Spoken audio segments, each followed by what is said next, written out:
All right, y'all. So this is the last episode of the Rotten Mango Diddy series. This is part 4, and she dropped a bombshell video, 3 hours. First things first, I'd like to thank Stephanie for tapping into this story and like giving it so much detail in the storytelling and like going through it with a fine tooth comb. I really appreciate it. It really like makes my heart, well, not happy because of the story, but like the attention to detail for something like this, and for like just her paying attention to this story is very. I thank her for this. You know what I'm saying? This whole thing has been crazy, but today we're checking out the list, the alleged list, and it says Diddy's celebrity friends and what did they know. I'm gonna say this right now. I'm not surprised if the people that's coming out is coming out on some crazy stuff, because it's crazy as hell. This world crazy. People are crazy. And we don't know what happens behind closed doors, and we don't know what happens in certain circles. So whatever she says here, I'm just taking in information and we're going to speak about it as it is. So trigger warning if need be. Hope you guys have your not popcorn. Yeah, let's watch this. Okay, let's go. Buckle up, yo. Bada bing, bada boo. It's a prefix menu. It's like one of those fancy Michelin star restaurants. You don't have to sit there and choose what you want to consume. They pick exactly what you need for that moment. The meal service starts at 6 a.m. on the dot every morning. Oats swimming in a tepid bowl of water, accompanied by 2 cuts of the house special bread. The lunch service is where things get a little bit more fun, a little more experimental, if you will. This is what they're known for, an in-house, quote, special K-loaf. It's a dense mixture of, is it bread? But what the fuck is that? Stephanie, don't piss me off, bro. What is that? That's mush. That is... The fuck? Is it cereal? We don't really know. Dinner is typically chicken gravy. The consistency of the chicken gravy over Nigga, is this jail food?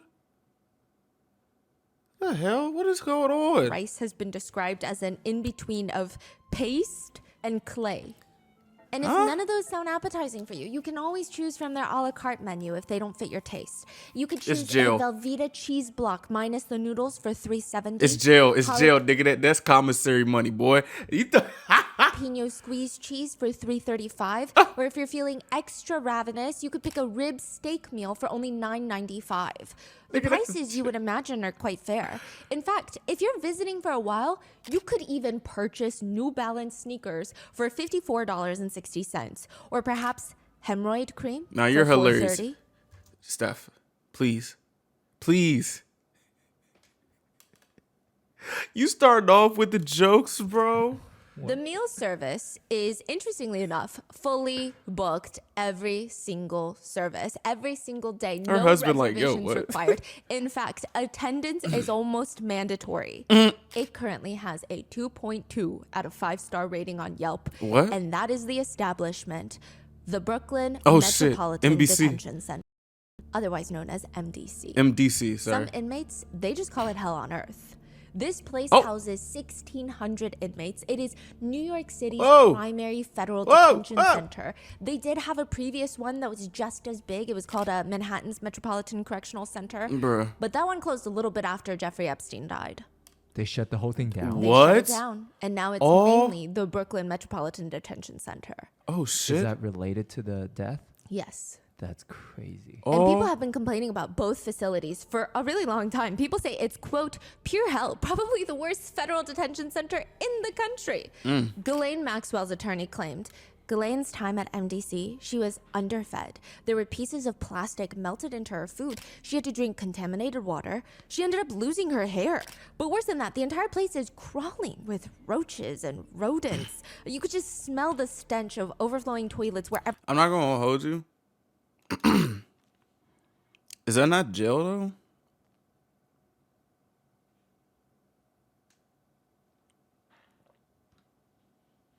Oh, okay. You go. Another attorney stated, the worst part is there's no real outdoor space because it's in the middle of Brooklyn. It's just a place to warehouse human beings. in other states, you're subject to a strip search at any given time. Get naked, You're going to nigga. take off all your clothes. The guards will come in. They're going to check your mouth. They're going to tell you to turn around, bend over, and cough. spread your butt cheeks, cough. And then you got to turn back around, lift your private areas, and Lift your squat sack. down. I mean, this prison is disgusting. There's no way. It's a human rights violation. There's rats living through everything. The guest list for this human warehouse is actually quite long.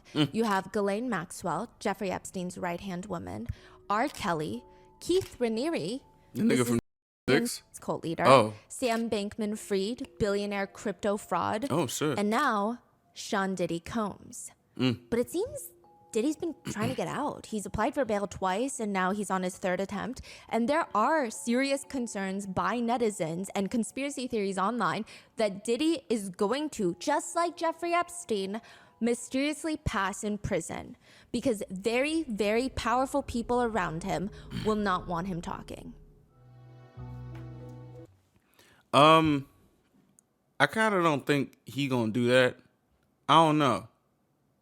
Cause I'm trying to think, like, he do come from a place where they don't snitch. So I don't know, but I wouldn't be surprised. Not gonna lie.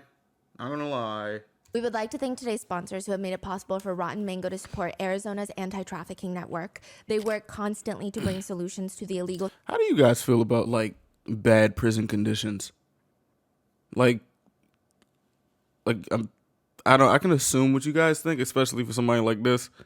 But like, what do y'all think about that? Me, I'm just like, well, I don't really expect it to be an actual correctional facility. I don't think prison is the place to, well, American prison is the place to rehabilitate you for real. So, and human trafficking network in the States. This episode's partnerships have also made it possible to support Rotten Mango's growing team, and we'd also like to thank you guys for your continued support as we work on our mission to be worthy advocates. let's go. As always, full show notes are available at rottenmangopodcast.com. Big disclaimer, this is a currently ongoing and developing case as we speak. There have been no court verdicts yet. So unfortunately, I must legally state that these are all the current accusations and should say allegations. unfortunately. People are innocent until proven guilty, legally speaking. Also, with all of the other celebrities that are going to be listed in today's video, there has not been any statement from the authorities that any of them are even remotely being looked into, interrogated, interviewed as a person of interest or a suspect or an accomplice or even as a victim. So please keep that in mind. These are purely just internet discourse, netizen theories. Some statements have been shortened for time, and all the theories and speculations mentioned are netizen opinions that can be found publicly available online. All reporting for this episode is also taken from information that is readily available online, so please do your own research, form your own opinions. I'm not here to convince you of anyone's guilt nor innocence. Some potentially triggering themes involved heavy use of illicit substances, DV, workplace and gang violence, SA, and trafficking. Gosh. In part one, we did a deep dive on Diddy and Cassie's lawsuit, as well as covering the freak-off allegations and the supposed Illuminati connection. In part two, we did a deep dive on Diddy's yacht parties and the mysterious death of his ex-girlfriend and the mother of his children, Kim Porter. Part three, we talked about the 13 mysterious people who have died around Diddy, including the hip-hop legends Tupac and Biggie. This is part four. This is going to be long hopefully the as last part shit. until the trial. We're going to be going over the current ongoing allegations, the new lawsuits, and all the celebrities that have been listed on the so-called Diddy list. You can So see with that every, being said, let's get started. bro. You can see the They names. say predicting the future is a gift. I mean, maybe you have a time machine. Maybe you're gifted with clairvoyant abilities. Or maybe you're just South Park, the cartoon. Oh my South gosh. Park has this near mystical reputation of predicting the future with unsettling accuracy. It's weird. Some people think Well, I mean, maybe it's just a lot. I'm not gonna lie. South Park, bro. I think South Park makes fun of it, but The Simpsons real life predicts it. Like, I remember when I used to watch South Park as a kid. I remember they made fun of everything, every single thing, and they used to let that shit slide. Like, yo, I didn't know that they be actually predicting stuff. Logical thinking. Maybe they're just predicting things that are in the realm of possibility. Or maybe it's just a coincidence. It's not that deep. Others think South Park needs to be studied by What? the government. What? No. You decide. In the show South Park, there's an episode where Satan is planning his own sweet 16th birthday party. at this hotel. Oh, I saw this shit. Every little thing that he keeps suggesting, the party planners are like, oh yeah, Diddy had a party here last year and he already did that. I remember that. A huge chocolate fondue fountain. He was mad as Diddy shit. did that last year. He was mad as shit, bro. A donut machine. Diddy did do it. Full ice cream bar. Diddy did it. Oh, To which in the bit, Satan himself says, I don't want to do it if Diddy did it. Damn it, what didn't Diddy do? Diddy did it. Damn it, what didn't Diddy do? When was Oh, this episode? I remember What year this was it? shit. Oh, I think it was like in 2016. 2006. So yeah, when I saw it, it was a rerun. Okay, I was about to say I remember this happening. I remember this thing. Oh my goodness. Naturally, netizens could not get enough of this. The top comments being, even Satan doesn't want to do what Diddy did. But others say, well, no, the meaning is a bit deeper than that. One comment reads, I like how it's implied that Diddy has done the same things that Satan himself has done or what Satan has thought about doing. LMAO. Or even things that Satan doesn't want to do. Yeah. Others have pointed to a Simpsons episode that depicts what appears to be a white party hosted by Diddy. Really? The episode is called The Great Fatsby, where Homer Simpson goes to Oh, this shit. massive party thrown in a Gatsby-esque mansion. They're looking for the host, where some of the partygoers, bi- including other A-list celebrities, say that he might not even exist. The host of the party. Others say, oh no, he's upstairs in his office. I mean, the whole massive staircase is lined with platinum plaques for songs. And when they walk into the party, someone who netizens claim looks like Diddy is standing in the balcony, staring out at the party from the top. That's This character tells Homer and Mr. Burns that nobody crashes his party. He snaps his fingers, security detail with assault rifles, oh shit. like the ones that were found in Diddy's home, and guns pop out, and eventually the situation is resolved. Because, again, the character whom netizens believe to be a depiction of Diddy finds out that Homer's friend is this ruthless billionaire that everybody despises. But him, he loves him for being a ruthless monster, and he pulls him in for a hug. So people are saying these cartoons are predicting all of these things. shit. All the parties, all of Diddy's crimes. Did they predict it? I don't know if they're predicting it. I think they're just like saying this is going on, and it just get progressively worse. That's what I think. Do you know how much an original copy of the Declaration of Independence is? Huh? I didn't know that could be for sale. What the There fuck? was one for sale. It's technically considered priceless, but It should technically, be. if you want to get really technical with it, there have been rare copy prints that sold for $8 million in auctions. I don't want that shit. Like this one, owned Huh? by Norman Lear. Who? Of the 200 copies of the Declaration of Independence, only 25 are still known to be in existence today. Why do you have And that? Diddy is walking around a white party with a copy, an encased, closed, protected copy in his hand. Why do you have this? It's a loan from Norman Lear. He said, Oh. no one would ever expect a young black man to be coming to a party with the Declaration of Independence, but I got it, and it's coming with me, and I But promise why do you want- not to spill any champagne on it. But why do you have this? What is the reason behind this? Like I don't know. I don't know any. I don't know. This is how crazy his white parties are. What the fuck? Diddy's white parties were the it parties to Oh, be gosh, at. What like kind Chris of other Brown. celebrity party has a This copy nigga's of still the Declaration dancing. of Independence? I can not even name a single one that I have never been invited to, but Bro, I'd be so mad if I go to a party and this nigga pulls out the Declaration of Independence. I don't care. Or is this just like a prestigious thing? Okay, maybe I'm too common or something. I don't know. who knows? Am I a peasant? There The would be fuck? these flaming torches outside the estate, Nigga, what? burning all day, all night. Diddy says about the origins of the white parties. You know, I just had the craziest mix of guests. Some of my boys from Harlem, Leonardo DiCaprio after he had just finished the Titanic. Which is crazy. I had socialites there and relatives from down south. There were 200 people sitting out there just having a Who's that bald down-home man? cookout. Diddy allegedly actually called himself the Great Gatsby, which I Really? feel like at this point, after Burning Sun, don't you know, Great Gatsby does not have a happy ending. Yeah. Maybe not the best way to predict your own future. Yeah. According to one insider who states they went to his parties, she said, Diddy hired these young women to stand on pedestals on either side of the entrance, just dressed like angels, just standing there. She said it was very Gatsby-esque, maybe crazier. There were synchronized swimmers on the outside. There were topless women parading around in angel wings.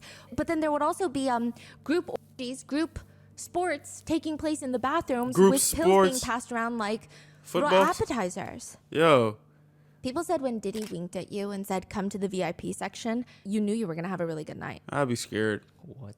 He's known to just be a party legend. Diddy was known for saying things like, you think I'm going to stay in the VIP section? Not the vote or die. I created the Not the fucking vote or VIP die section. shit. Oh my Not the gosh. VIP. I want to touch the people. I want to feel alive. What does Bro, that what's mean? up with this Touch nigga? the He wants to go into the club where everybody's dancing. He doesn't want to stay around in the VIP section. Yeah, okay. He's a master marketer. In one MTV skit about his parties, one person says, Diddy once threw a party on a jet flying Derek around the Jeter. world. Now, it started on a Tuesday and somehow ended on the previous Sunday. I don't know how he did that. They're flying through time zones, right? Yeah. Is that what they were saying? yeah. Okay. Other comments, Okay. it's hard to say which is more off the hook. A Diddy party or a Diddy after party or a Diddy after party, which is basically just a pre-party for the next Diddy party. Who said that shit? I There know. is a picture of Diddy from an old Miami party where he's next to a table, and on that table there's this woman laying nude on the table, just covered in food. That would make me She's so the uneasy. I'm so centerpiece, trying to- if you will. I don't know, dog. Like, it's something about this shit just so weird. Like, I feel so weird. Like, that's odd. That's odd. That's very odd, bro. That's very odd. Like, yo, what the He's fuck? eating a chocolate covered strawberry off of her, and people think it's just a little unsettling now, because it's all fun and games until you are his private chef. What? His private chef's name is Cindy. Cindy starts working for Diddy got in pretty 2015 at his LA compound. Would you know this TikToks that's like, I'm a personal chef to a billionaire. Here's a day in my life, right? It sounds all fun until you realize that she's working from 9 a.m. until midnight, or sometimes even till 2 a.m. in a lawsuit filed way back in 2017. Oh, So shit. not even with the recent lawsuits and allegations. This is in 2017. Cindy says she was working every Saturday and Sunday for Diddy and only getting paid $150 per day. Nigga, what? Eventually, he enjoys her cooking so much, he bumps her up from 2 days to 6 days per week, but she's still working 9 in the morning till midnight, getting paid $150 per day. The fuck? That's $10 an hour. The minimum wage now in the state of California is $16 an hour.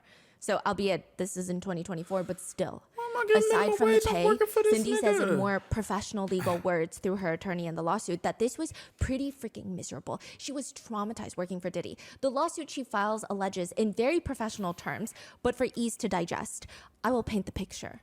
Cindy would be cooking in the kitchen, oftentimes in the night, when Diddy would tell her to come serve food to him and his guests in the various areas of his mansion. She would walk in with the food because that's her job, right? And sometimes it was just so clear that they had all gotten done participating in sexual activities. It stank? Or sometimes they would be in the midst engaging in group activities while she's just forced to serve food. Set the table, if you will. That's nasty. Other times she would walk in to, quote, deliver the food. And when she would walk into Diddy's room, she alleges it's so clear that he just got done having intimate relations. He would just be fully butt naked. She's uncomfortable. You can tell fuck? that she's uncomfortable. He could tell that she was uncomfortable, but he would allegedly ask her along the lines of, are you attracted to all of this? Oh Do my you like my gosh. naked body? Nigga, no. In another occasion, Cindy is in the kitchen preparing the meals when a male house guest, one of Diddy's friends, walks in. She looks up. He's butt naked. Why are y'all just ass naked in front of this woman? Like, I don't get it. Why are y'all so fucking rude? Like, to me, that's rude. You don't know her. I don't know, bro. I don't know. Nigga, put your dick away. Like, come on. He had just engaged in activity with another guest of Diddy's, and he's just standing there around naked, asking her to look at him. No. Look at him down there. And, quote, admire his genitals. Ew. Is this person named?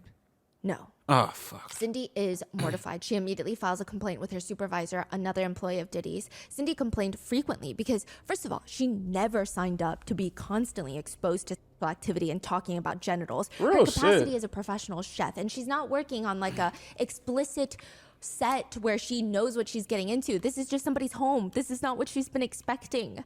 It seems like the only benefit for working for Diddy is that he did this very interesting thing where he liked throwing away a bunch of stuff because he's a billionaire. Sometimes the stuff he's throwing away wouldn't even be broken or damaged. In fact, they're nice things, they're expensive things. The house staff knew that if Diddy didn't really want it, technically they were free to take it before it's trashed. Oh, So I guess there's like a thrift special day. bucket where Huh. they go through the trash and they're like, why is he trashing this? Well, one day the housekeeper comes up to Cindy and is like, hey, these are a few things that Diddy is throwing away. Do you want something? She picks something, and within a few days, she's terminated for theft. What? Cindy believes, she alleges in her lawsuit, that she was set up. They were sick of her complaining She about was the set sexual up. harassment and about her She was set up. Ain't no ifs, ands, or buts. You were set up. What the fuck? Nigga, that's how I got banned from Six Flags. What the fuck? Like, dog, are you serious? pay, which she rightfully complained about. They were sick of her complaining about all of that she rightfully What the complained about. fuck? So they effectively set her up so that they could terminate her. That's fucked up. In the lawsuit, she claimed she was constantly subjected to unwarranted harassing conduct, verbal harassment, demeaning comments, slurs, visual harassment, and unwanted sexual advances. So no, it doesn't seem like the parties were just all a big ball for everyone. Hell no. In a separate lawsuit filed by a John Doe, the allegations state that he was invited to one of the infamous white parties in the Hamptons. He actually includes a picture of himself with Diddy. Oh, His shit. face is blurred out. But he was just 16 years old. He had a mutual connection to Diddy. He didn't feel like this is something you could turn down. I mean, this is his chance to break it into the industry. Bruh. The lawsuit includes a supposed picture of Diddy and John Doe at the white party. Interestingly enough, the lawsuit alleges that Diddy took an interest into John Doe, which gets him very excited. They move to a quiet area where John Doe is going off telling him how he's such a big fan. I have these dreams of becoming a star as well. And like the way that you've just done it is so admirable. To which Diddy smiles and allegedly tells him, you have the potential, you have the look, you know? It's stated, alleged, gosh. that Diddy told him that he has the ability to transform him or anybody else into a star. Which John Doe gets excited. I mean, it's a pleasant conversation. And again, the lawsuit alleges Diddy abruptly tells John Doe he needs to drop his pants. Quick question. Y'all know that thing talking about how in order to get up in like the business, you gotta like give up your whole. Why am I feeling like that nigga is the reason why that thing is a saying? Like, is he like the only person that's like doing this? Because he has his hand in a lot of shit. So like, is he? No, he's not the only person. But I'm just like, dog, this is crazy. This is fucking crazy. The lawsuit states John Doe, caught completely off guard, Oh my confusingly gosh. asked Combs to repeat himself. Combs made himself clear. He instructed John Doe to drop his pants and expose his penis so that Nigga. Combs could inspect it. That's so fucked Explaining up. it was the rite of passage and the route to becoming a star and also a way to prove himself. Quote, don't you want to break into the business? Not that John Doe bad. immediately felt uncomfortable, froze, and did not know what to do. Combs remained calm and stood in front of him and stretched out his hand in a cupped position. Out Nah. of fear and anxiety and the imbalanced power dynamic between himself and Combs, John Doe then dropped his pants and exposed his penis as Combs previously instructed. Oh my Combs gosh. moved closer and grabbed John Doe's penis and genitals with his hand. He firmly cupped and held onto John Doe's private parts for an extended period of time. During this time, Combs moved his hand in such a fashion to manipulate John Doe's genitals, squeezing and feeling them. Bro. John Doe was only 16 years old. Yo, this nigga is nah. That he, is what the lawsuit states. Bro.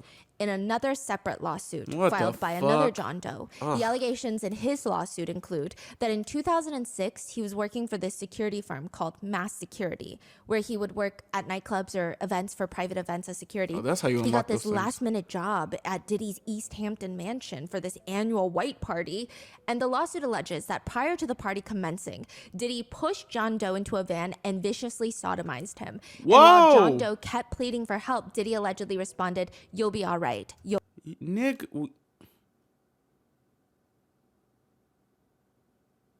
be all right."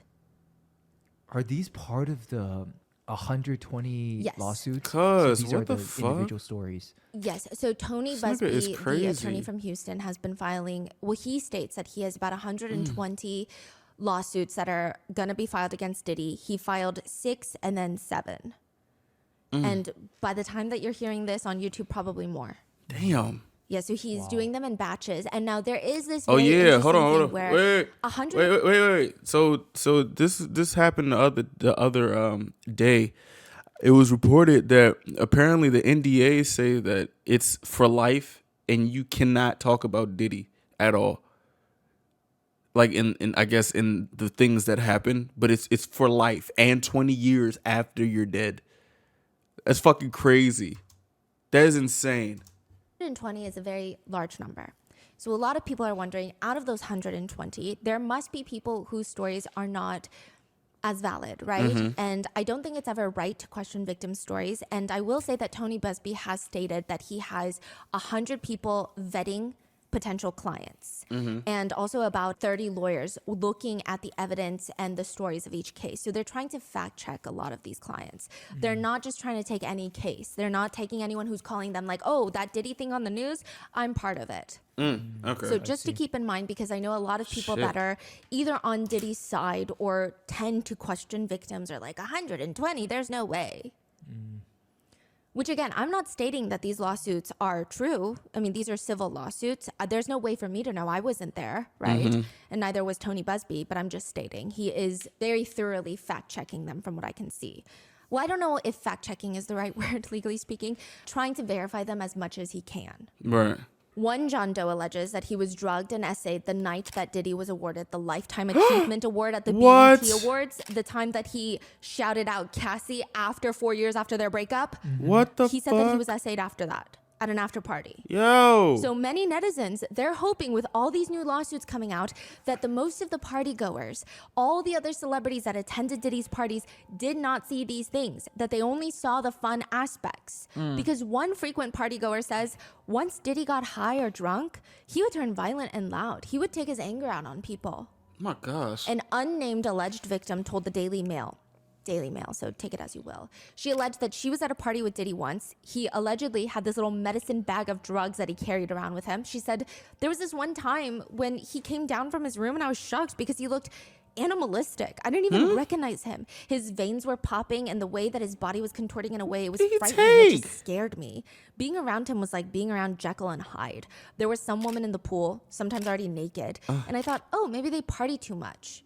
So she's kind of insinuating that they're passed out almost. Maybe in the shallower end or like hanging onto the side of the pool or like they're in the cabanas around the pool. And she says, but no, there were times when the girls wouldn't wake up at all and they would just leave them there lounging by the pool. She claims if she ever asked Diddy's staff about it, like, hey, guys, are you guys seeing this? Is she okay? They would just tell her, she's okay. She's just drunk and hungover. That's what she Drunk and claims. hungover. They said that, they would just say this anytime a girl didn't move at one of Diddy's parties. That's crazy.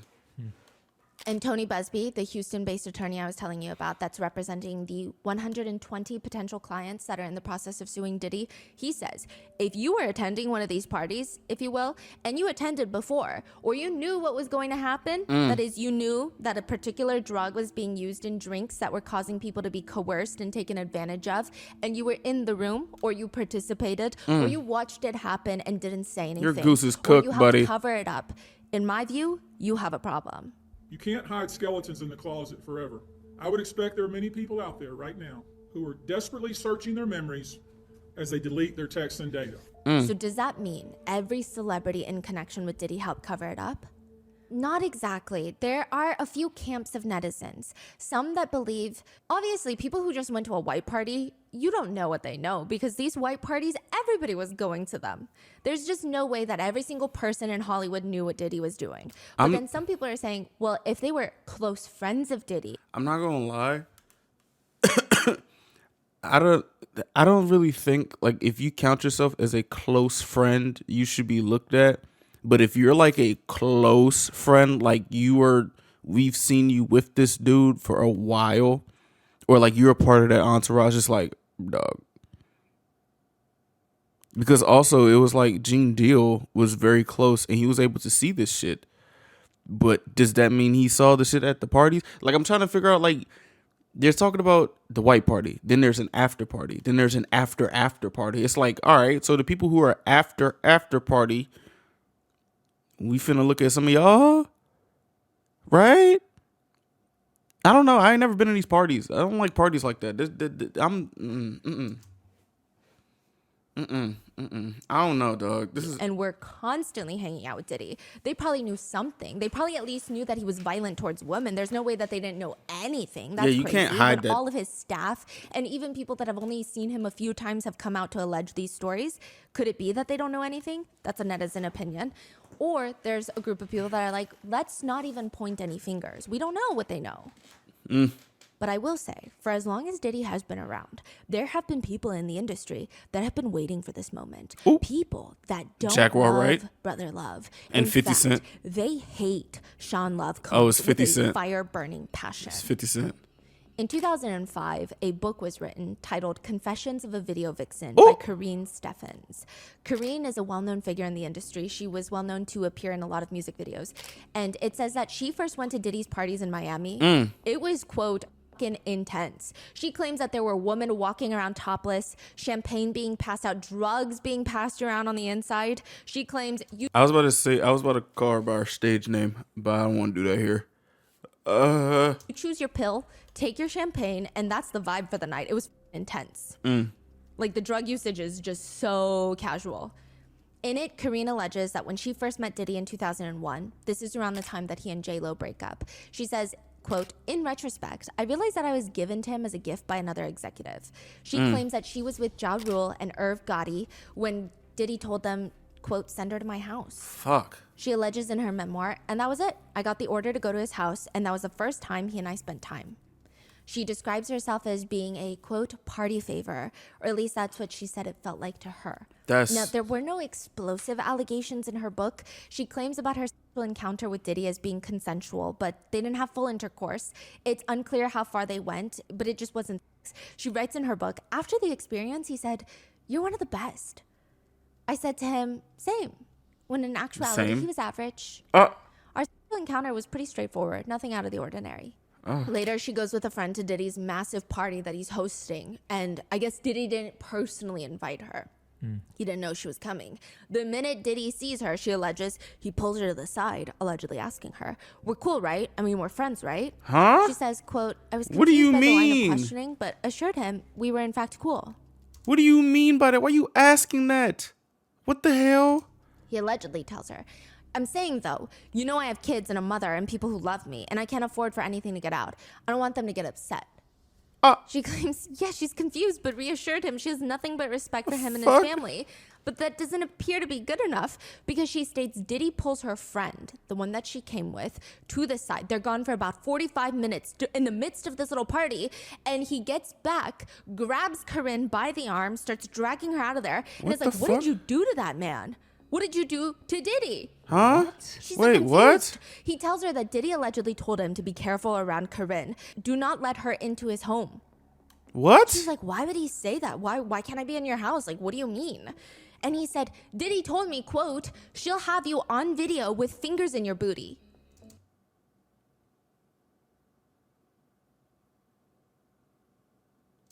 What? Corinne states that the both of them were so confused, shocked, and eventually they broke out into hysterical laughter on the front lawn of Diddy's Miami mansion because how ridiculous that comment is. What the fuck? What do you mean? What does that even mean? Was she somebody who does was clarify exposing that stuff? She was not one of Diddy's victims, but she also writes in the book, this is obviously condensed, but at Diddy's, I was received with open arms by him and his entire staff. Everyone in the home was devoted to Diddy and catered all of his needs, and for the afternoon to all of mine. I began to understand the hype around Diddy, why he was a pop culture icon. He's got that star quality, that's something that draws people to him and makes them want to be in his space and take part in his world. I was no different. By the end of the afternoon of meeting him, I'd become easily enamored. Okay, Was he the Antichrist? What the fuck? was that whole encounter about? So he saw her showed up at the party. He freaked out, pulled the guy away to tell the guy to not trust this woman. And What the fuck? What's the reasoning, intention? Like, what- What's going on here? Some netizens have deciphered, because the book is a little bit confusingly written, has deciphered this as evidence that he might have been into some activities that we're not privy to, which I don't think is that big of a deal as long as it's consensual with adults. Some people are pointing to the fact that Okay, so Yes. they're saying that they did certain activities that Diddy does not want anybody to know. Yes. The fact that she showed up again, now he's like, oh, who are you telling people about this? Yes. And he's freaking out about that. And he's trying to discredit her and isolate her, Mm. is the allegation. I mean, I don't even know if this okay. conversation actually took place, right? But I'm just letting you know what's out there. She said that she would eventually snap out of it, but there were still a few people around Diddy that were not enamored by Diddy. He has some lifelong haters, one of them being Miss Wendy Williams. Oh shit.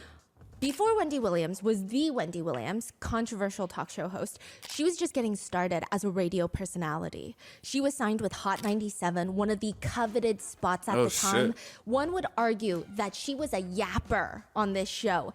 Others would say, you have not seen yapping until you saw her on Hot 97. Real shit. It was crazier back then. I don't know if defamation laws were looser back then, but Wendy would go to work and just ready to start some shit. One of her targets back then was Diddy. It does not appear that she intentionally targeted him, but she did state that she had obtained a very interesting photograph that allegedly showed Diddy and another man in a compromising position. Oh, shit. Which, maybe Diddy likes men. Okay, I will say, the conversation of Diddy liking men, I don't think it matters. I understand why some people might use it to confirm some of the allegations in the lawsuits, because some of the victims suing him are obviously men. So it's like confirmation. Other than that, I don't think his sexuality plays a role in this at all. And I do think that what she did today would be very controversial. If that picture is true, why would you out a public figure, or anyone for that matter? But it gets wilder. Around the same time, she states that she has this infamous photo of Suge Knight from Death Row Records with Diddy's son, Justin. Remember the whole East Coast can't even take care of their own? That hadn't been released yet. So she's like, I have it and I could post it on my blog. The story is that Wendy was going to release all of it, and Diddy is pretty much sick of her at this point. Oh Lord. Oh no. Is the allegation.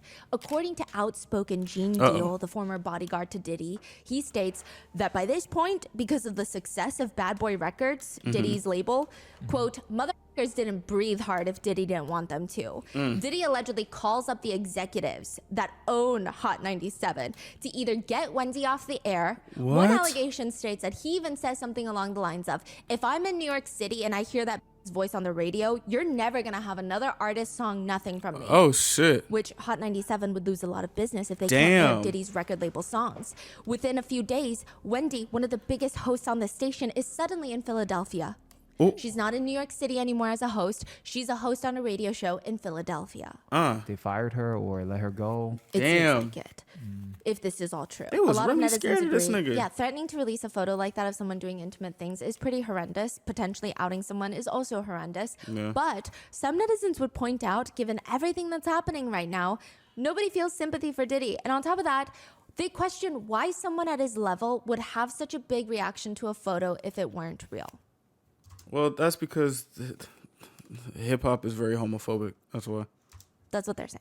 But I do want to add, Gene Deal, the bodyguard, says the photo is not what you think it is. What you mean? His version of events is that they were all on vacation and these girls were taking photos nonstop. Mm-hmm. And on this trip, one of the guys decided it'd be hilarious to pull down Diddy's pants to expose all of his privates. So as he's like bending down to expose all of his privates and pull down his pants, Diddy's private parts, I guess, whip out and the picture gets taken so it looks like another man is about to perform something on him. Oh, but he what the says hell? It just wasn't true. What the It hell? was like a prank.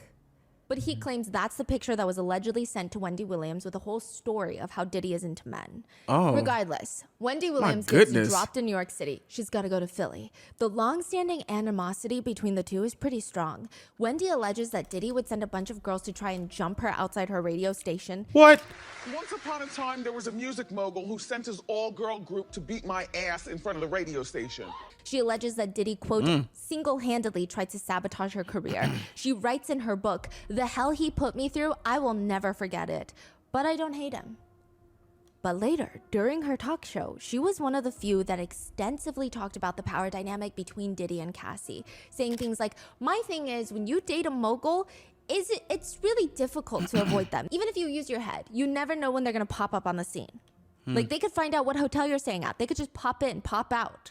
They have too much power in this world. Wait, I'm so sorry. What is she referring to, though? Cassie and Diddy, so when they would constantly break up and get back together, and Diddy would publicly reach out to Cassie through social media to try and win her back during their on and off relationship. A lot of other people were debating whether or not that's romantic, but Wendy says, I suggest don't use social media though to reach out. This was a grand overture from Diddy. I don't believe he really wants her back or wants her. I believe he probably treated her at some particular point like a possession. If you really care, then you would reach out privately, not publicly. There were these comments here and there that indicated that they never really resolved things until 2017. Diddy makes an appearance on the Wendy Williams show. Nigga, what? And people think What it the is hell? so awkward. The whole thing feels tense. They're both trying to dance around each other. Not really, but like figuratively during the entire interview. I don't think netizens are music. getting into it. I was watching it, and I've been watching lots of Diddy interviews on Ellen DeGeneres' show, Conan O'Brien, Jimmy Kimmel. He does not seem relaxed or happy around. I hope she's okay. She's engulfed in like digesting all this Diddy content. I really hope her and her husband are okay. On Wendy Williams. Bro. He keeps having these moments where he's smiling, but his smile drops so quickly. It's like he keeps dropping his smiling mask. But why did he go on there? Nobody knows. Yeah, shit else One to do. part that's been going very viral on social media is Wendy Williams is bringing up her son. She says, and let me tell you something. As a mother of a now 16-year-old boy, Diddy interrupts her. Who I met backstage. He's a great young man. Oh, hell no. Backstage, He did? he's a great young man. Oh, thank you. Yes. Oh, Wendy Williams Oh. looks so uncomfortable. She briefly thanks him, but looks like she loses her train of thought. She spaces out and stutters a bit. This nigga is Diddy is scary. just staring into the depths of her soul during this. Many netizens have since commented that it felt like Diddy was trying to tell her, like, that's a threat. Play nice. Oh. I just met your son. Another netizen What the comments, fuck? the way she hesitated, you just know that she wanted to say, you stay away from my son, but realized that she was on air. It is a very unsettling moment. But there is someone who might hate Diddy more than Wendy Williams. And that is 50 Cent. Oh, my if goodness. anybody is going to be a hater of Diddy, it is going to be 50 Cent. This man, talented in beard his is own right, crazy. obviously, but like he could make a full-blown career out of hating Diddy. He has been saying for years now that he freaking hates Diddy. In 2006, he released a diss track called The Bomb, where he insinuates that Diddy had something to do with Biggie's murder. Oh. The lyrics read, who shot Biggie Smalls? We don't get him. They're gonna kill us all. Man, Puffy know who hit that guy. Oh shit. Oh wow. Straight to the point. Damn. He's always said Diddy was someone who was just a businessman that liked to take advantage of creatives. 50 Cent said, I don't have any interest in doing things like that. I actually fall under the creative side. So I just didn't take to hanging out with him like that. He said that he thought Diddy was strange. In an interview once, he said, he asked to take me shopping. I Huh? thought that was the weirdest shit in the world because that might be something that a man says to a woman. And I'm just like, nah, I'm not with this The weird fuck? energy or weird shit coming off the way he was just moving. Like, The hell? I wasn't comfortable around him. What No, the? but me and you, we ain't party. Like, we need to party. What is he talking about? That's the kind of stuff that when people say that to me, I get a little uncomfortable. In response, Diddy went to the Breakfast Club podcast and he was asked, And he said you did the same thing to him. You asked him to take him shopping. Yeah, I thought he needed some clothes. Huh? in another concert, 50 Cent Nigga, said, what? that's why I don't go to no puffy parties. Nigga hug you from the front and the back at the same time. Look, if you into that, I'm fine with it. To each his own. I'm just saying this is my motherfucking counterpart. In another segment, he says, I've been talking to a therapist to try and help me with the shit I've been saying, you know? Some crazy shit on my mind. Maybe I said some shit about Puffy because he got Tupac killed. So he's always leaving Yo. these little weird hints of things. I mean, the two of He's them, like not even. He's just even saying him. this He's shit. straight up calling him a murder, right? Bro. yeah, twice for Tupac and Biggie. Yeah. Wow. Now, the two of them, they started off more so as industry competitors. They had competing alcohol brands, but somehow it escalated into them just dissing each other publicly. 50 Cent allegedly called him a bloodsucker, saying things like, I guess that means I'm not invited to the white parties in the Hamptons. And to describe Puffy in one word, it would be bitch. He said that. Yes. 50 said that. Yes. Okay. He also stated that Diddy is not an artist. He just takes records and sings them. He's not really an artist. Quote, he's the guy that stands next to the guy. He's the guy standing next to Biggie. He's a party promoter. He's a producer. He's a businessman, a lot of other things, but he's not an artist. To which Diddy cryptically responds, I love my people. Let's stop the hate, man. Congratulate. Hate is for suckers. If you hating, you're a sucker. And you're ashy. And your breath is stinky. What? And you know who I'm talking about, you hating ass crap. What? But interestingly enough, 50 Cent's mother of his child gets listed in a lawsuit by Lil Rod. Wait, 50 cents. The mother of his child gets listed Damn. in passing in a lawsuit. Not as a defendant, but it is alleged that she was having intimate relations with people at Diddy's house. Damn. Which, side note, later on The Breakfast Show, later in 2018, the podcast host brings up 50 Cent and Diddy. Diddy says, I don't have no beef with 50. Hey, yo, I don't have no beef with I don't know why. with Fifth. He loves me. I mean, y'all can't see. No, we can't see. Y'all can't see that he loves me. But see, You really, hold on, you really think that's hate? You know he loves me. I don't think What? you. You know he loves me. Nigga, stop. Okay. That's The Diddy's response. fuck? Okay. He continues, you know, when Nigga, he does stop. that, it's like funny to me. I don't really take it personally. I know he has a different sense of humor and he's just not in my life. We don't have to ever cross paths, and I will never say nothing negative Why he said that shit 5 times? Like, dog, please. Please. about him, you know, because that's Fuck. just not me. Stop. But no, Diddy, he really, really does not like you. Anytime there would be any negative news about Diddy, 50 Cent would turn his Instagram page into a multifaceted hate page towards Diddy What for the years fuck? now. Even when Keefe D was arrested for killing Tupac and Diddy was named by him, 50 Cent posted, damn, so Tupac got lined by Brother Love? LOL, time to lawyer up. Shit might get sticky. Telling who? Diddy to lawyer it up? Yes. What the fuck? And now we have come full circle Uh-oh. with Christian Combs, Diddy's son. After Diddy's homes were raided by the feds, he released that diss track. And he was actually listed in a lawsuit. He's been accused of SA, but he released that diss track called Pick a Side, in which he takes a shot at 50 Cent, saying all that gossip shit is whack when all they had was 50 Cent, who put the city on the map. Stop lying. So he's basically saying 50 Cent is acting like he put the city on the map. Don't lie to yourself. 50 Cent then posted and Fuck. deleted on Instagram. I feel so threatened by the things Christian is saying on his record. I'm afraid for my life. Please don't hurt me, guys. He's being sarcastic. He has since taken it down, but he is currently working on a series about Diddy with Netflix. Are you fucking serious? Oh, that's right. Yes. Is there any Oh, more no. information on that? Is it just a... Oh, He no. did joke that he was going to title it Did He Do It? That's all we know? Yeah. Okay. Videos have been going viral of celebrities trying to warn us about Diddy, like all these clips of 50 Cent saying all these things. There's no way to know for certain if these celebrities knew what was going on or were trying to warn the public or if it's all just a coincidence, but let's go through some of these warnings. Uh-oh. Again, these could have been coincidental comments, jokes, or maybe they don't even realize what was going behind closed doors.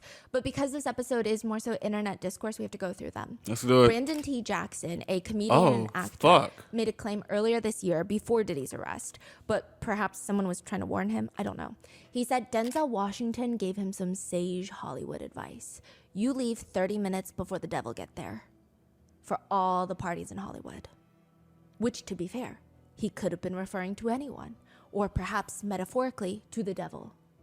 But Brandon said he always noticed Denzel Washington left before the devil gets there. Anytime he sees Denzel Washington,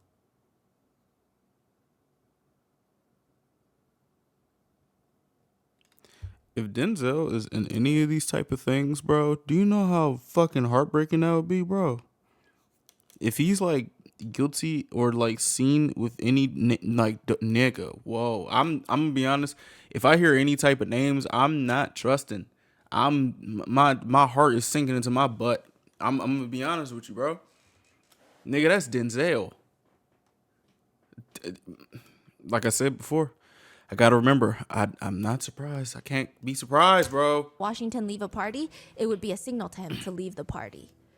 Did he mention Diddy at all in this conversation? The conversation seems to have Diddy like implied throughout the other parts of the episode. And there's actually an interesting story from years ago. In 2003, Denzel Washington confronted Diddy at one of his parties. Sources allege that they got into a heated discussion about something, and allegedly Denzel stormed out while shouting, "You don't respect anybody." which nobody knows if this actually happened Oh, or shit. why, but it's a very interesting thought. We're going to come back to Denzel Washington in a little bit because there is a very vocal alleged victim of Diddy's parties. Well, I guess I could just summarize it here. Allison Carter, she has stated, she's kind of insinuated that Denzel Washington is also involved, but I don't know. What the fuck, bro? There's a lot. There's a lot there, but just keep that in mind. Earlier in 2020, I'm also thinking, like, how do you know it's time to leave, though? You would probably have to see the other side, right? To know it's time to leave? Because how would you have this, like, how would you have this notion say, when I go, it's time to go? Like, did you see some shit and you just was like, nah, I don't want to do this, and you left? That's how you know? Like, my mind is thinking... 24, before Diddy's arrest, Cat Williams went on a talk show to say, Yeah, he all was these right. big dick deviants is all catching hell in Bro, 2024. he was correct. It's up for all of them. It don't matter if you Diddy or whoever you is, all lies will be exposed. Yeah. The truth is the light. It don't matter if you Diddy or whoever you is. All lies will be exposed. That's all. Cat Williams claimed he was blackballed from the industry because he's been in the game for so long and he has been gathering information, intel. He knows everybody's secrets and they all know that he knows. He claims... Now, I've had to turn down $50 million 4 times just to protect my integrity and that virgin hole I was telling you about. Right. Because P. Diddy be wanting to party and you gotta tell him no. Oh, that's where this line came from. Yeah. Some would even argue that Diddy warned us. For a Vibe cover called Puff Daddy, It'll Never Be Over, Diddy ominously tells the reporter about this vision he has in his mind. And this vision is just always in his brain. He says it's like a picture out of one of those old movies where a man has been wrongly accused and the whole town is gathered to watch him get hanged. This man is up on a platform with his legs dangling in midair, only instead of choking, he refuses to die. Days go by and he's still hanging in. The townspeople are throwing rocks at him, but he won't give in. Finally, they cut him down. That guy is Sean Puffy Combs himself. They cut him down and he just walks away. He starts yelling, I raise out of the coffin. It Nigga, will what- never be What over. the Never, fuck motherfuckers, is going on? never. What's the context behind This that? nigga is Oh, nuts. I think he's just talking about how people are trying to take him down. Oh. And when was this? Was this years ago? Long time ago, when he was still going by Puffy. I see. In one interview with Ellen, Diddy is sitting there and they're both discussing the incident where Chris Brown beat Rihanna and was charged with felony assault, guys. Fuck. Where Ellen says, I don't want any girl watching this, which, by the way, I do want to clarify, Ellen DeGeneres has... She's got her own issues, so this is not me being like, oh, Ellen DeGeneres said this. No. Okay, she says, I don't want any girl watching this to think it's okay to go back to a guy who hit her. Diddy responds, and he seems angry. I don't think it's right for anybody to hit anybody at the end of the day. I don't think it's right. I think we all have to be honest with ourselves as adults, though. And people that have been in relationships, and we know that sometimes these relationships get ugly. And sometimes it doesn't come out into the forefront, like this one has come out. There's a lot of stones being thrown, and we don't know exactly what's going on. These are two young individuals. Is he trying to say Rihanna hit him? Or like she had it coming or something like that? Which has been something that people's been saying. But even if, like, yeah, you don't hit each other, but even if, nigga, did you see these pictures?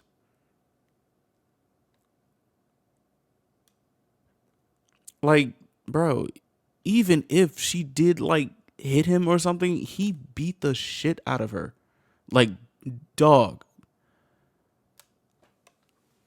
What the fuck? Like, And we huh? need to pray for them. We need to give them certain support. It was a dark time for them, and I was there more as a support. That was it. Wow. My nigga. Knowing the what happened closed doors, Yeah. then listen to this, you know exactly what he's trying to say. Yeah. When any news comes out about violence against women and to see certain men respond in this way, That's it's odd. always very alarming. I always Yeah, what the take fuck? notice of it. Yeah. Because it's just, Yeah. that's not a normal response. That's Yeah, like what? Immediately afterwards, it's tense and he's staring like he's about to, I don't know, but then he gets up and tries to lighten the mood or do damage control or hide his seething anger, I don't know, by asking, can we dance? The fuck? It is incredibly bizarre. What the hell? So even Ellen was like, I don't know what to say now.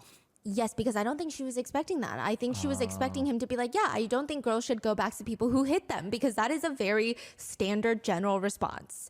But he's very close friends with Chris Brown. In fact, course he he is. even states that he was the one trying to get Rihanna and Chris Brown to stay in his house together after the assault to work things out.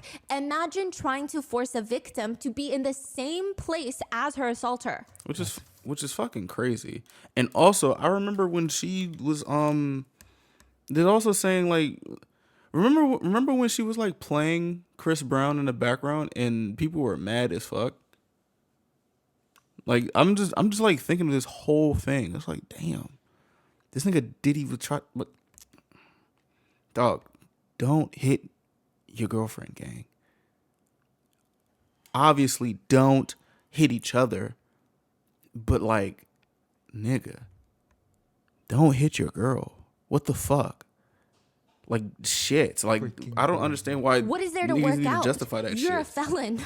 Okay, He said that on TV, or yes, he about told Ellen Rihanna about and- it. Oh, whoa. One netizen comment What? reads, "It's crazy that we're discussing violence against women and Diddy wants to dance right after. It's disturbing. He truly is a twisted individual." Another writes, "The psychopathic look he gave at the very end before he asked to dance is very telling." This nigga's crazy. Others just comment, "Spoken like a true abuser." There is a resurfaced video where Diddy is playing a game where he's given a card. He has to fill in the blank, and the statement on there, the card reads, "When I die, I want my last words to be." Diddy thinks about it, and he responds, I did it. he means, I did it. You know, I Yeah, made it. I made it, right? But obviously, social media thought it was Goodness. crazy, a little ominous, and they're having a field day with this one, writing, well, there's a confession right there. This didn't age well. You sure did, and that's why you're in jail, buddy. To which Diddy's representatives have stated, "It's disappointing to see the media and social commentators twist moments into something they were not by taking video clips and photos out of context and attempting to link them to a false narrative. Implying inappropriate behavior is completely ridiculous." In another interview with Conan O'Brien starts off by saying, "You're legendary for the parties you throw. You throw a great party. I'm a legend, baby, for a whole bunch of things." And he starts barking at the crowd. A killer party. What's the ingredient for a killer party? Women. GHB. Beautiful women, of course. Beautiful men for the ladies, of course. Conan says, wouldn't it be better if there weren't beautiful men there, though? If there were just a lot of beautiful women and then just the guy? No. What? There's enough ladies to go around. You have to make the ladies, give the ladies what they need, too, you know? Take care of your woman. Take care of the ladies, okay? Gotcha, that's good. Can't force the situation. You can't force a square peg into a round hole. Conan says, that's the story of my life. What about celebrities? You have a lot of celebrities there? Listen, I'm giving you the menu, okay? Let's just take things slow, okay? And you need the ladies, you need the booze, you need some water. For watering the plants. A lot of ladies drink water at parties. They just, so you have, if you don't have what they need, they're gonna leave. Gotta keep them there. You need locks on the doors. He said lock the door. What? Yes, this is Nigga, what the fuck? being pulled up in hindsight because there's a video of Diddy and Young Miami, his then on and off girlfriend of the City Girls, right? There is a video where he takes Young Miami into a room inside the house and there's like a deadbolt from inside. It's very weird. Oh. On So an he's interior door. serious. Like, Yeah, so it's just people are like, we don't know what the purpose of that deadbolt is, but it's definitely weird. right. It's definitely not a what the normal hell? thing. It's I not think- even like a safe code so that Even- certain people, Yeah, even say that as a joke is weird. is freaking weird. And scary, yeah. And Conan O'Brien says, okay, this is sounding kind of dangerous now. It's a little kinky, but rock with me. Just check it out. You need a lot of heat. Heat? You mean physically? The place has to be hot? Yeah, you don't need air conditioning. Why is that? Heat affects the alcohol, and it also affects, everybody gets a little more comfortable and loose, builds up a nice little sweat. What? That just sounds disgusting. Depends on the way you look at Sounds it. stinky. So you're saying it starts getting sexy. Is that what you're saying? Yes, sexy. New word for you. Let me finish. You just need music, and then you need me, of course. No, Comments bro, on the this video shit gonna now make me read, shit. self-snitching, a national pastime. In a separate interview with Conan O'Brien, Conan randomly brings up, let me ask you something. Cuz, why would you say this? Like, I don't know if it's just a made-up myth or if this is true, that anytime you go into a hotel, you don't check in the way everybody else does. You send someone ahead to prepare the hotel room for you. It's called preparing the sexy. Which, if you guys know, in the lawsuits with the freak-offs, it said that he would send his assistants to get ready all the freak off supplies, allegedly. That's candles. I like candlelight. Which in Cassie's lawsuit, it's alleged that he would fix the candle lighting, like he's producing his own video while he's filming these acts. He says, I like tuberose, so that's a scent that I'm attracted to. You know, I like lilies, I like white orchids, I like roses, things of that nature. You know, I'm into baths. You know, I like my bath at the right temperature. So, you know, it's just little things that I personally like. You have to make sure you go through the proper measures to make sure that your sexy is there when you arrive. People think that he's talking about freak-offs.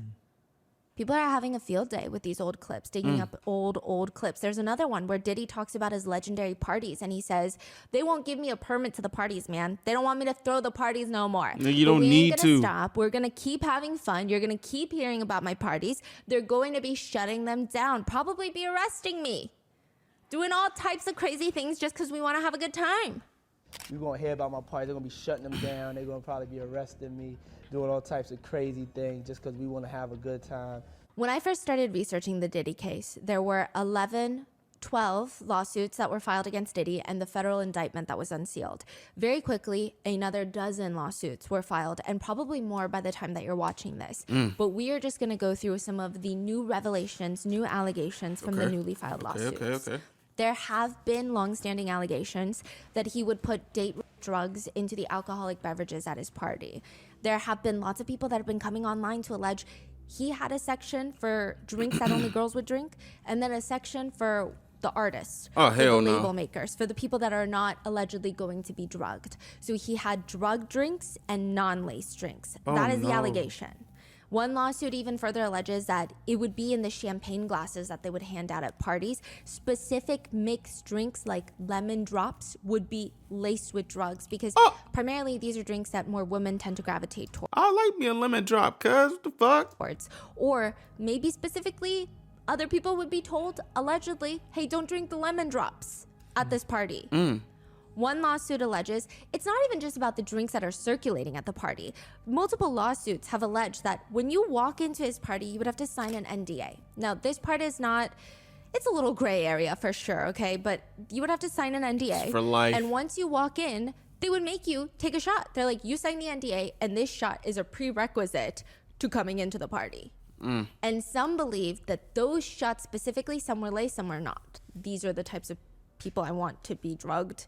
Allegedly, I wouldn't know how it works in the back end, but I'm just saying it is very weird because it's not Diddy himself that we're giving these shots out. Others allege that even the baby oil was laced, and that's why there were 1,000 bottles of the baby oil in his house, because it just doesn't make sense to have 1,000 bottles of baby oil. Yes, Americans buy in bulk, but 1,000 bottles of baby oil. I don't even have one. That doesn't even make any sense. I ain't got you have one. Gene Deal, the former bodyguard, saying that's weird. You have other people like the Jonathan Odie. I don't know how credible he is. The man that was arrested at a Trump hotel shooting back then. He said that they were transporting liquid cocaine. He's definitely more of a conspiracy theorist, but still, there have been long-standing allegations. One lawsuit reads, quote, dousing victims in lotions or similar body oils also laced with GHB so that the drug would be absorbed through the victim's skin and make it easier to take advantage of, exploit, and assault him or her. What's GHB? The date rape drug. One lawsuit alleges that he would also say things like, this is what it takes for you to be famous. What are you willing to be a star for? Perform insert act or else.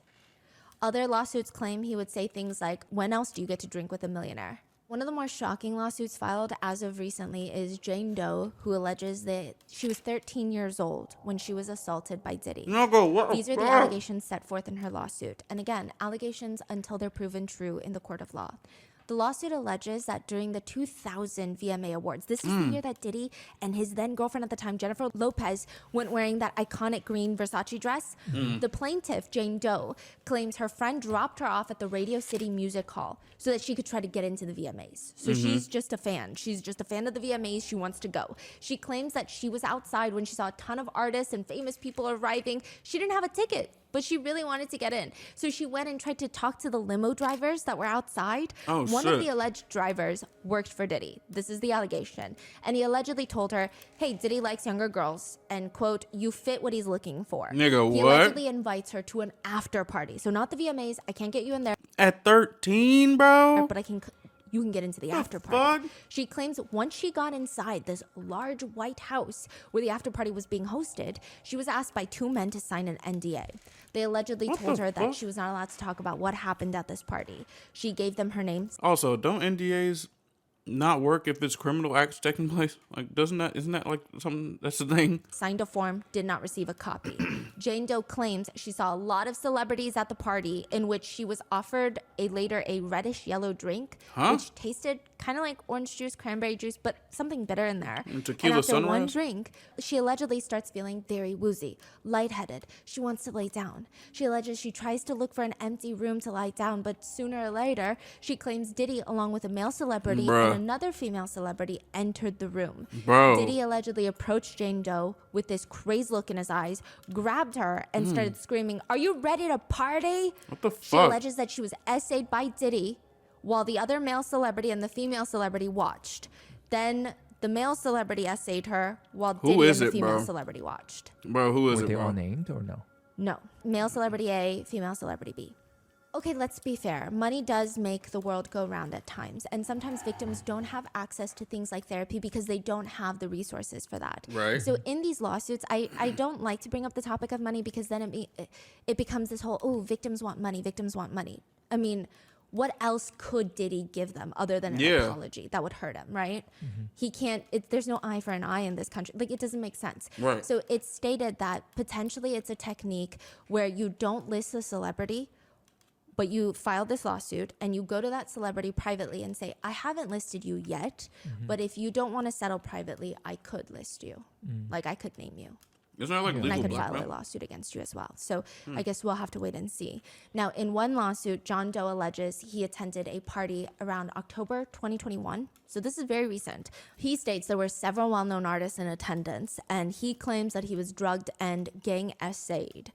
In a separate lawsuit, another Jane Doe alleges that after Diddy essayed her, he threatened her. You better not tell anyone about this or you will disappear.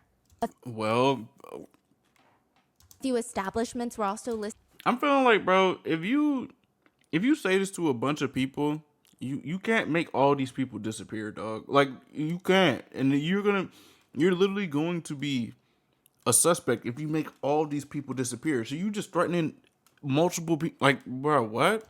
Listed in a few of the new lawsuits, Macy's, the department store, being one of them.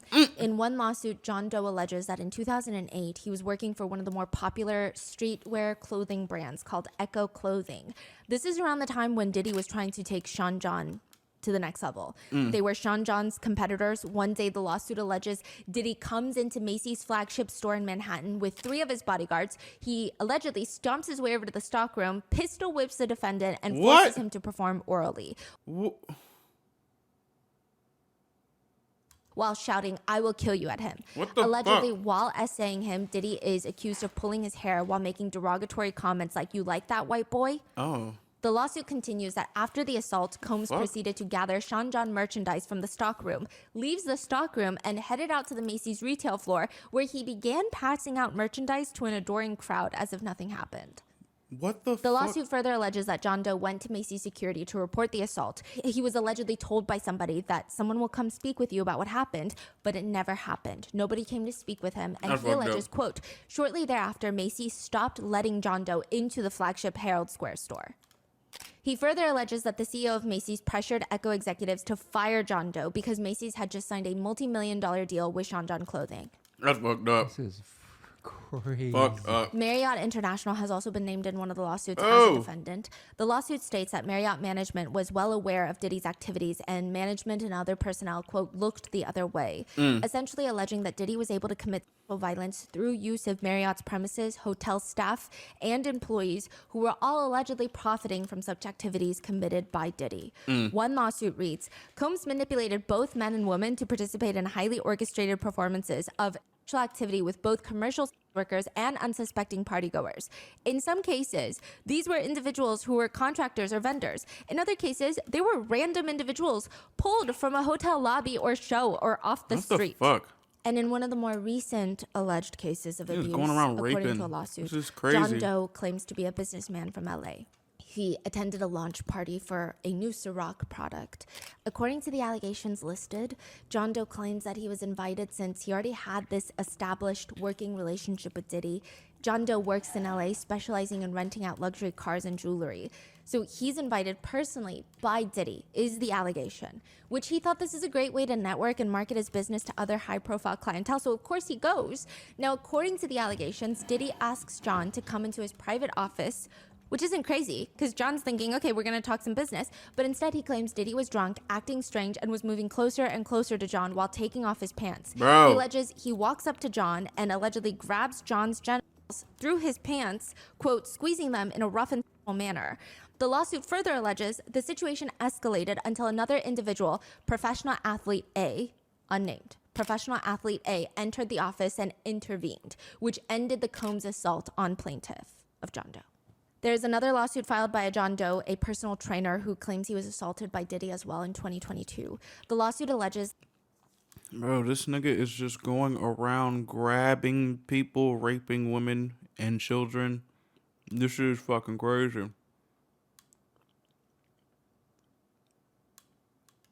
This shit is fucking crazy, bro. She's not even at the fucking list yet. Like, damn. That John was invited to a party held by Diddy because he was impressed by his personal training and might want to feature him in a video. The personal trainer was allegedly greeted at the door where he signed an NDA, and upon entering, he claimed that he was given this alcoholic beverage that he had to drink as, quote, another condition to gain entry into the party. Once inside, the allegations further continue. John saw a ton of other celebrities there, which was overwhelming. He started feeling dizzy or disoriented, weak, which was weird because he only had one alcoholic beverage. He felt drugged. The lawsuit alleges that he was guided into one of these smaller rooms where, quote, he observed approximately a dozen individuals, including several well-known figures who were engaging in group activities. The lawsuit reads, at this moment of realizing his significant impairment, Combs approached plaintiff, John, and removed his pants and began performing non-consensual oral sex onto him. Combs then directed John to perform oral sex on another individual in the room known as Celebrity A. Due to the haze of the drug he had been clandestinely served, John Doe could not resist Combs' coercion and ordering. He felt trapped inside of his body, unable to control it and understand what was happening around him. As a result, John Doe was forced to perform non-consensual oral sex onto Celebrity A. After Celebrity A finished, this individual spit into plaintiff's mouth. What? The lawsuit further alleges, while in and out of consciousness, individuals at the party forced plaintiff into sexual acts with both men and women. And, quote, these individuals, including Combs, essentially passed plaintiff's drugged body around like a party favor for their sexual enjoyment. When plaintiff finally regained consciousness, he found himself outside of his apartment, disoriented, without a shirt and without his phone. Plaintiff is unaware who took him back to the apartment or how he got there. He alleges that this happened on the night of the BET Awards, 2022. That's fucking Was crazy. that another one that was mentioned earlier? This is the further. The same. Yes, but Same more person? detail. Yes. Same person. Okay. And another allegation. But I was about to say, if this nigga did this shit twice in one night, this nigga is insane. A fucking supervillain.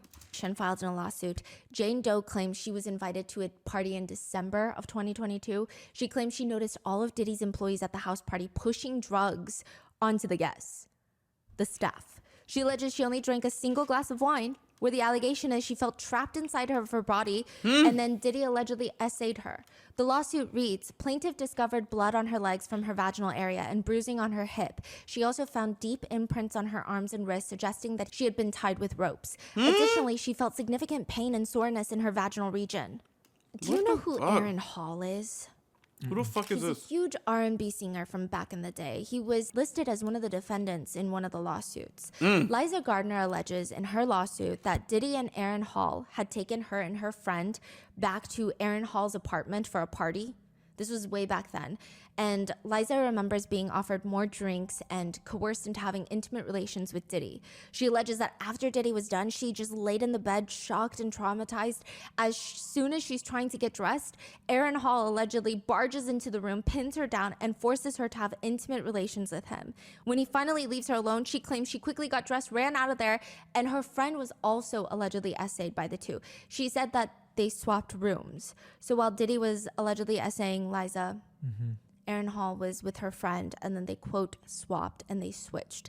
Liza thought perhaps the nightmare was over, but a few days later, she states that her door to the apartment slams open, Diddy runs in, and allegedly starts choking her until she passes out. Bro, how the fuck she is said it? that he was scared that the girls were going to tell his girlfriend at the time what happened, not the police. Why are you scared of this shit? Don't do it. Don't do it. As simple as that. Don't fucking do. Keep your dick. Police, but the girlfriend. Which was? I believe not someone famous at the time. Okay. Erin Hall, the R&B singer, he hasn't responded to the allegations, but an old interview of his has been popping back up. Huh? It's pretty bad. Some netizens feel as if he has admitted right then and there, but it's up for you to decide.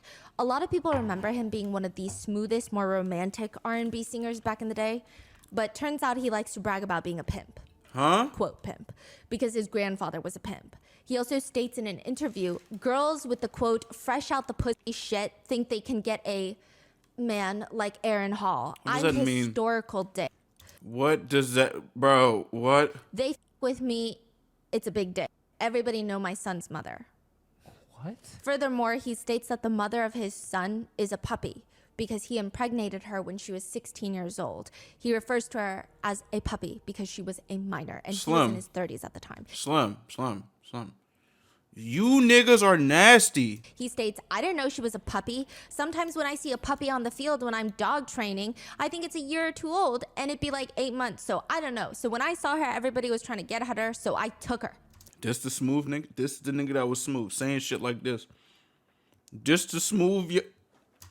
I didn't know she was a puppy. You know what I mean? That's right. She was tall. She was big, blonde hair, bone with the black pant leather. I was like, I'm getting that.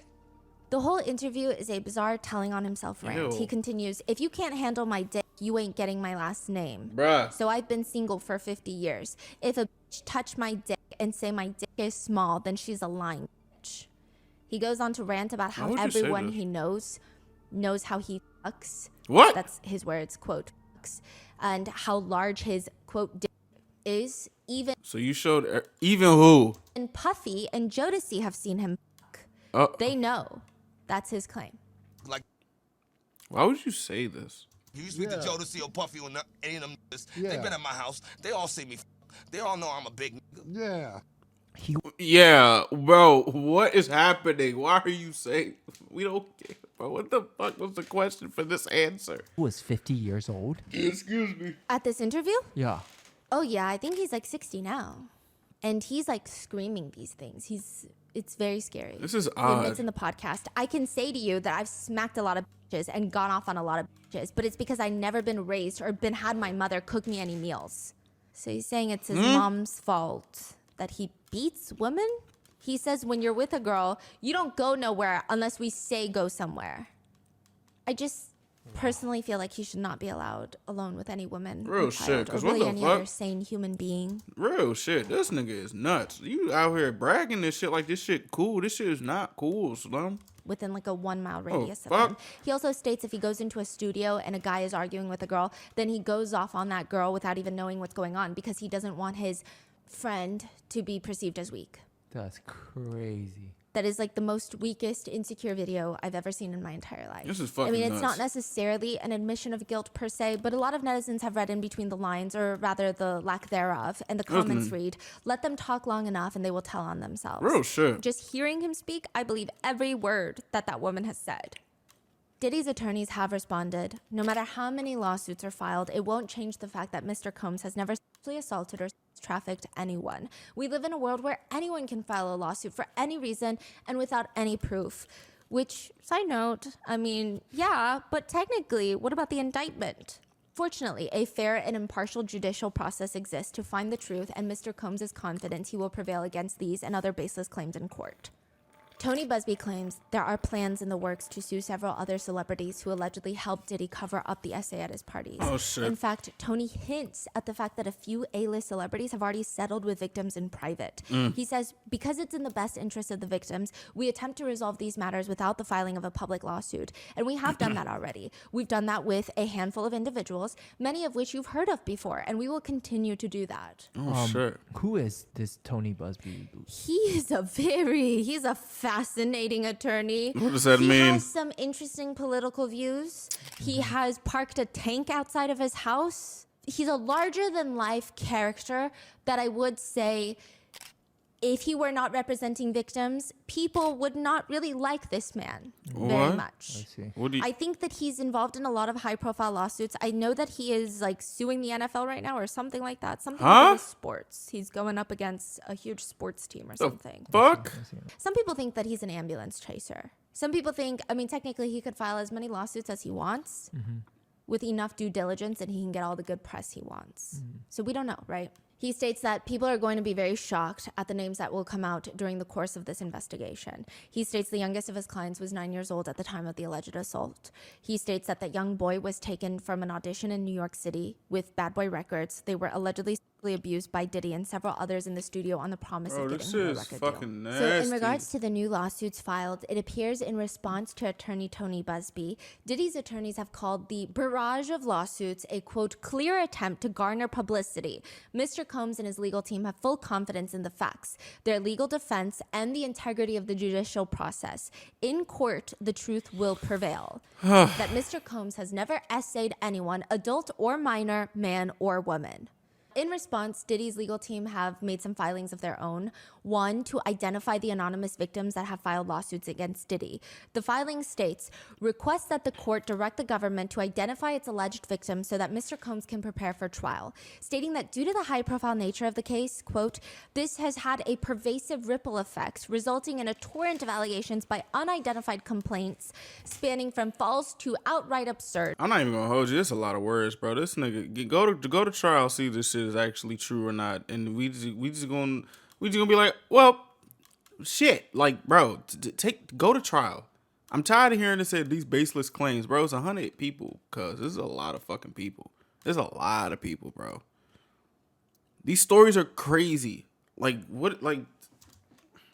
Counsel for these accusers, alluding to Tony Busby, recently convened a press conference prior to filing at which he claimed to represent 120 accusers making outrageous and deeply prejudicial allegations, including violent essay and sexual abuse of minors. These accusations came on the heels of more than a dozen lawsuits previously filed and currently pending, several of which have already been discredited, but only after irreparably damaging Mr. Combs' character and reputation.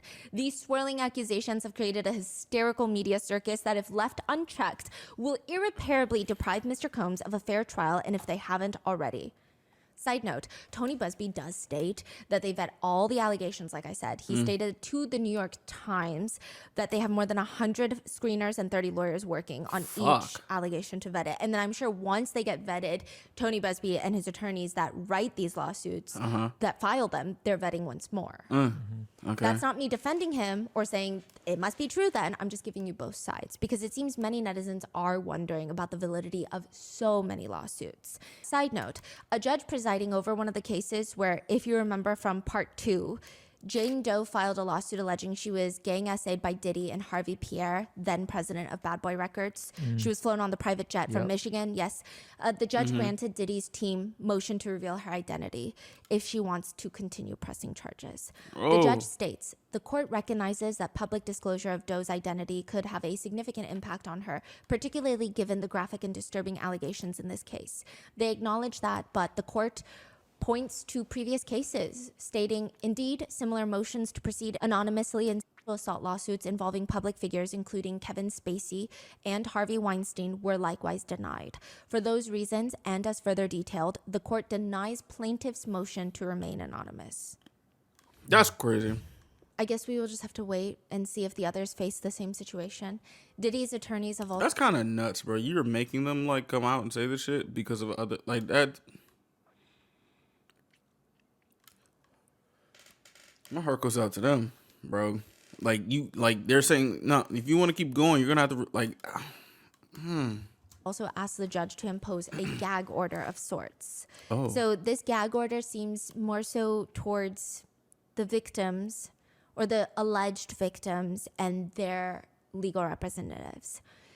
They state, as the court is aware, Mr. Combs has been the target of an unending stream of allegations by prospective witnesses and their counsel in the press. These prospective witnesses and their lawyers have made numerous inflammatory extrajudicial statements aimed at assassinating Mr. Combs' character in the press. They have a whole list of articles as examples, one even being from Cassie's lawsuit, where after Diddy apologizes, jump if you scare. will, for the hotel video, the hotel assault video being leaked, her attorney responds more or less that when Cassie and other victims came forward, he denied everything and suggested that everyone was looking for a payday. But now look, he's only compelled to apologize once his repeated denials were proven false, shows his pathetic desperation, and no one will be swayed by his disingenuous words. Exactly. That is what Cassie's attorney said, which they're stating that it's prejudicial for an attorney to say that. Yeah, stating several of these lawyers have made shockingly prejudicial and false allegations of sexual assault and abuse of minors, the details of which need not be repeated. In another part of this filing, it reads, these statements undoubtedly threaten Mr. Combs' right to a fair trial, and no other remedies exist. This court should exercise its discretion in issuing an order requiring all potential witnesses and their counsel to refrain from making extrajudicial statements that have a likelihood to interfere with Mr. Combs' trial. Which a lot of people have a lot to say about Diddy's legal team. They are technically the dream team, if you will. He has Mark Angafilo. He actually repped Keith Raniere, the leader of the Nixium cult. Oh. That's called. Uh-oh. That was also charged with racketeering and sex trafficking. Keith Raniere was sentenced to 120 years in prison for that. They have Anthony Rico, who most notably represented the secretary for Osama bin Laden, the World Trade Center bomber. What? Yeah, and then we have Alexandra Shapiro. She's particularly well known in high-profile white-collar criminal cases. She was a clerk for Justice Ruth Bader Ginsburg, rest in peace. She repped Sam Bankman-Fried, the crypto FTX crypto fraud billionaire. Then we have Tenny Rose Garagos. Oh She's the daughter of another famous attorney, Mark Garagos, who's actually representing the Menendez brothers in their fight to be released. Whoa. So this is like a Holy dream team. shit. He's also repping the ketamine queen that's involved in Matthew Perry's overdose death The case. He's known as like ketamine queen? a Hollywood attorney. What the fuck is the ketamine queen? What?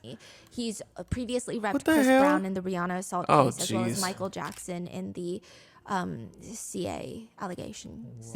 So all the big Fuck. names. Yes. I mean, truly, the legal dream That nigga's still going to jail. team. And they're coming in strong to his defense, which some people think is great. Others are like, this strategy is very strange.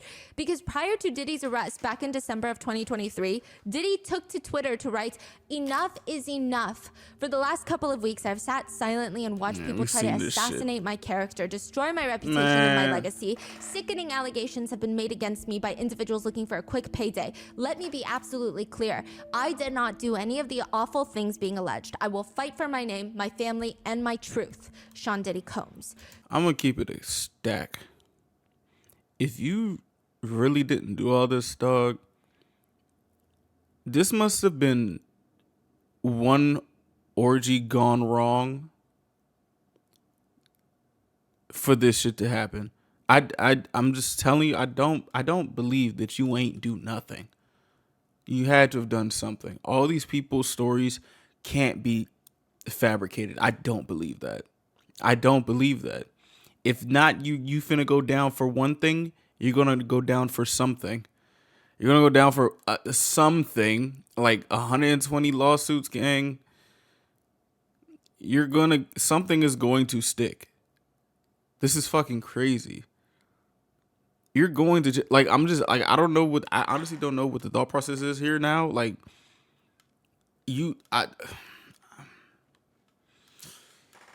this is crazy. So obviously a lot has changed in the past year. Diddy is now in prison with many more lawsuits headed his way, but it appears that he is adamant to fight this out. Railroaded. And I don't know if it's just him pushing his attorneys or if it's attorneys advising him. Some people think the attorneys are advising him to fight this out in trial because Probably. they make a lot more money. Yeah. If he does versus Right. if he were Probably. to plead guilty. Some people are saying, why would he plead guilty when his I mean, nobody likes him. He's never going to make a comeback. And even if he pleads guilty, likely he'll get nothing less than life in prison. Yeah, like, dog. The attorneys have made some very controversial statements, though. What happened? They emphasize, yes, Diddy is not a perfect person. He has used drugs in the past. He has been in, quote, toxic relationships. People hate that. People hate that. But they continue. But he's committed to getting therapy and treatment for things that he needs therapy and treatment for. In jail. Again, very vague. In jail. They argue the evidence in this case is extremely problematic. His attorneys are trying to dispute the trafficking charge by stating that these people are, quote, they're coming into this man's bedroom. Is it trafficking? Not if everybody wants to be there. Don't piss me off. The attorneys also state that any sort of comparison with Diddy and R. Kelly or Diddy and Epstein doesn't make sense at all. Quote, this is different. These were consenting adults. There's evidence not of trafficking, but of being caught being unfaithful. He was in a 10-year loving relationship through dark periods. Again, it don't get alluding that dark. to Cassie's relationship with Diddy as a 10-year loving relationship with dark periods. It don't get that dark. Diddy's attorneys continue. Diddy has referenced the hotel footage as a human story of love, hurt, and heartbreak.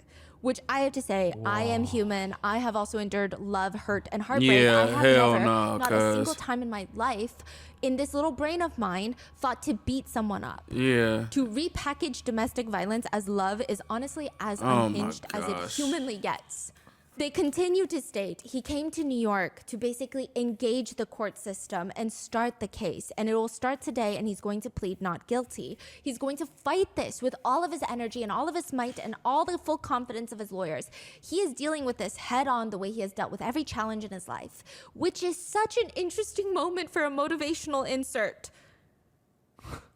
One of his attorneys, Anthony Rico, states that Diddy is going to make the best of a difficult situation.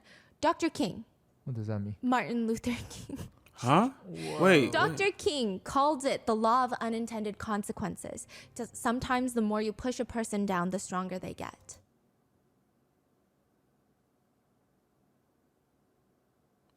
I'm gonna need people to stop comparing shit like this to something like MLK or Malcolm X. I'm gonna need y'all to stop doing this. Like really, please, please. It's mad disrespectful. Just do your fucking job, bro, and just do your job. Do your job. He's going to, bro. Stop. What is all? Recently, Diddy's attorneys have accused the U.S. government of leaking evidence to the media, including the hotel footage with Cassie. His attorneys state that they demand an evidentiary hearing to investigate, quote, government misconduct in connection with the leaks.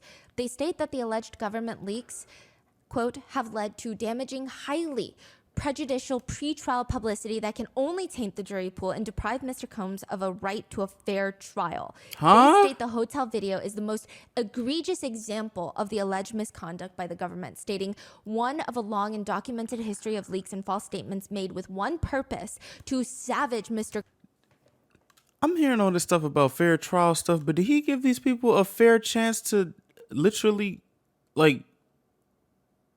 not get assaulted?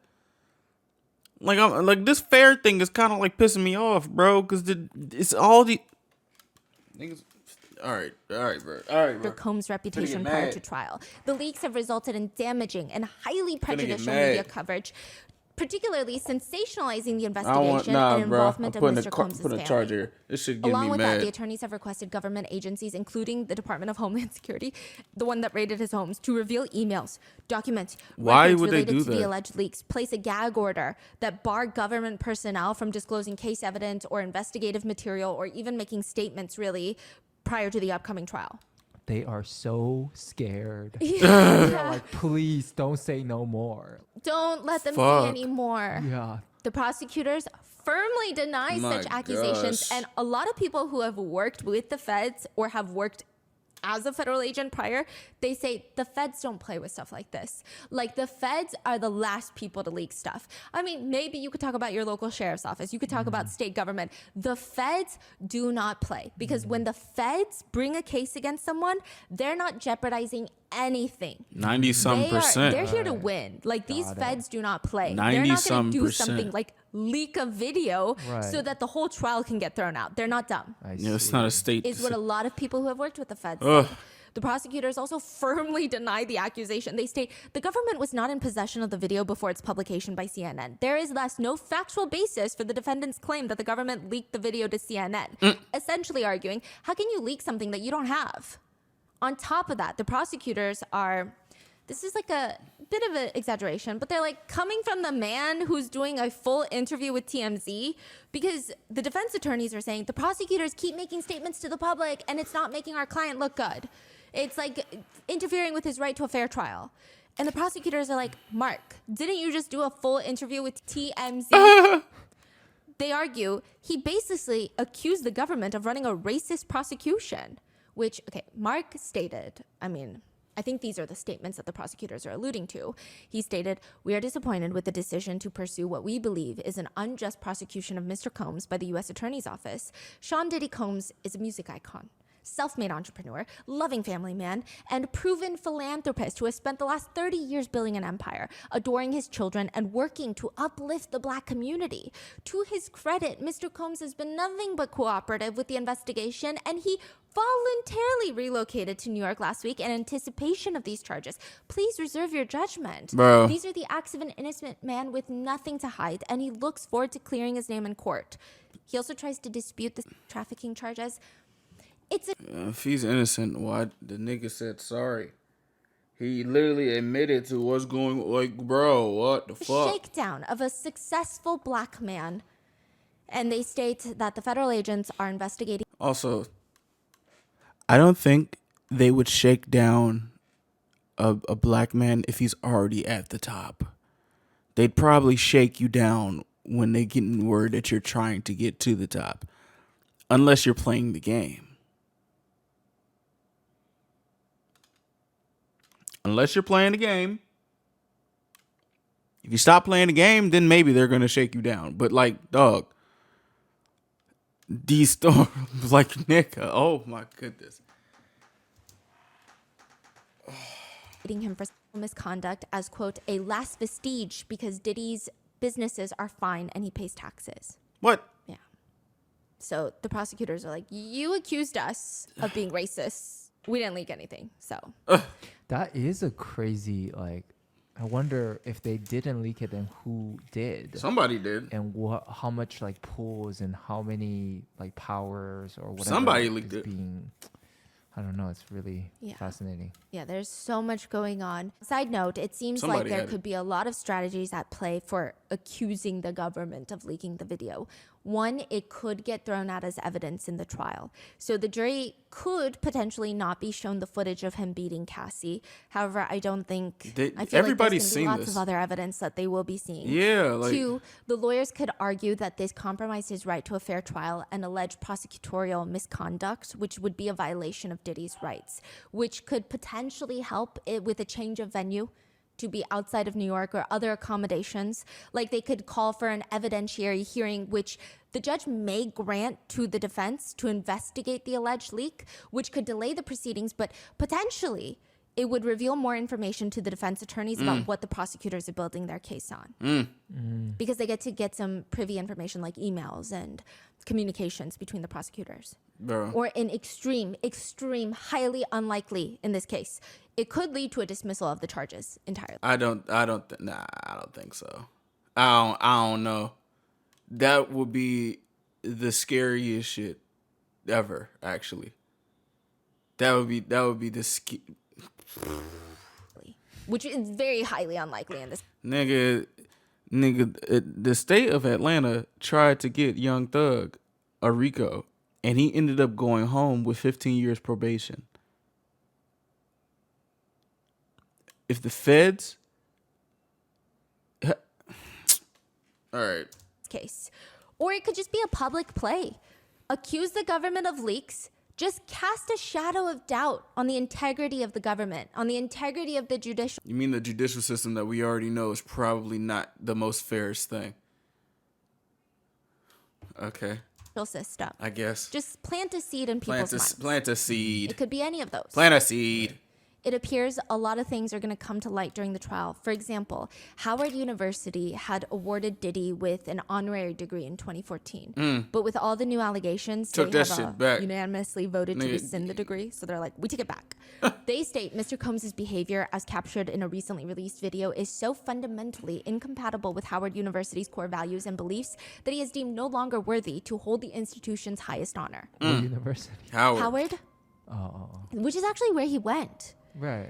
Yes, and what's so interesting is that Diddy did actually attend Howard, and in a Rolling Stone interview, they found a bunch of his former colleagues and peers, and they said that they could see his controlling and abusive side since way back when they were college kids. He was well known on campus before he was known as Diddy. They said that he was just the guy that threw insane college parties. He would drive a convertible around and pass out flyers to his parties. Oh, wow. They were iconic.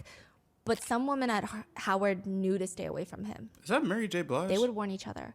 One woman said Diddy would caress her back and kept asking her to meet his friends. Another woman essentially states, I didn't even go to his parties, but he tried to cut me in line in the cafeteria. And I said, that's not acceptable behavior. And he just, quote, flew off the handle. What? But the most alarming was a few interviewed said they were in the same class as Diddy and one of Diddy's girlfriends. I didn't know this and they nigga just went to remember Howard. that he was pretty aggressive and violent with her.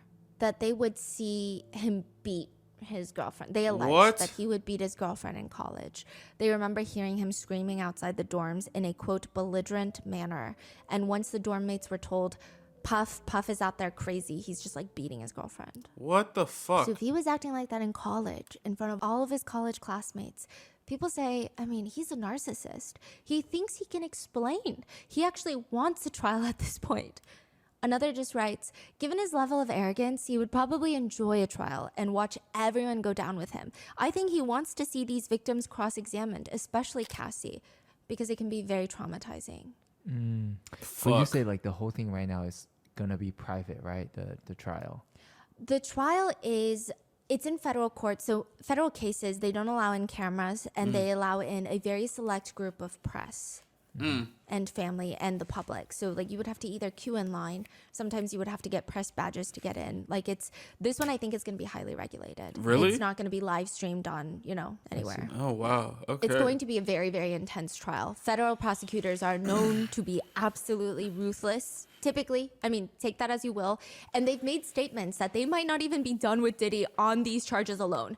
Additionally, there's conversations that there might be further weapons and drug charges tacked on to the long list of accusations and charges that Diddy will be facing in court. Because you remember there were the assault rifles found in his Miami home? Yeah, why you got They were those? found with the serial numbers defaced, which you're not supposed to do. It is illegal in most jurisdictions because it makes it really hard to trace the weapon's origin and ownership history, which why would you not want that traced? Also, the fact that the rifles are disassembled, experts say, strongly suggests deliberate attempts to evade detection and law enforcement, which could be viewed as evidence of criminal intent. Oh, fuck. It seems like Diddy's attorneys suggested that it belonged to Diddy's security detail, but the prosecutors hit back. I don't dispute that Mr. Combs has used armed security, but it is incredulous that armed security in a professional security company would have defaced AR-15 and store them in pieces in the defendant's personal closet. That is just absurd. It's also said the defendant, Diddy, tested positive for ecstasy and or other drugs. The prosecutors state they may file and bring a superseding indictment, meaning more potential charges, once all the data from the seized devices are extracted. Shit. Which has been reported, like I said, 100 devices with 90 terabytes of data on there. 90 terabytes Bro, is a lot of data. 90,000. Now, just to be clear, there could be years and years of music. There could be all of the security footage from his home that just was never reset or replaced or deleted. There's no indication that 90 terabytes of data is all nefarious. That's a but just lot. to give you an idea of how much is on there. That's a lot. That's about 18,000 movies. 22 and a half full-length movies, or about 45 hours of video content, or 18 million songs.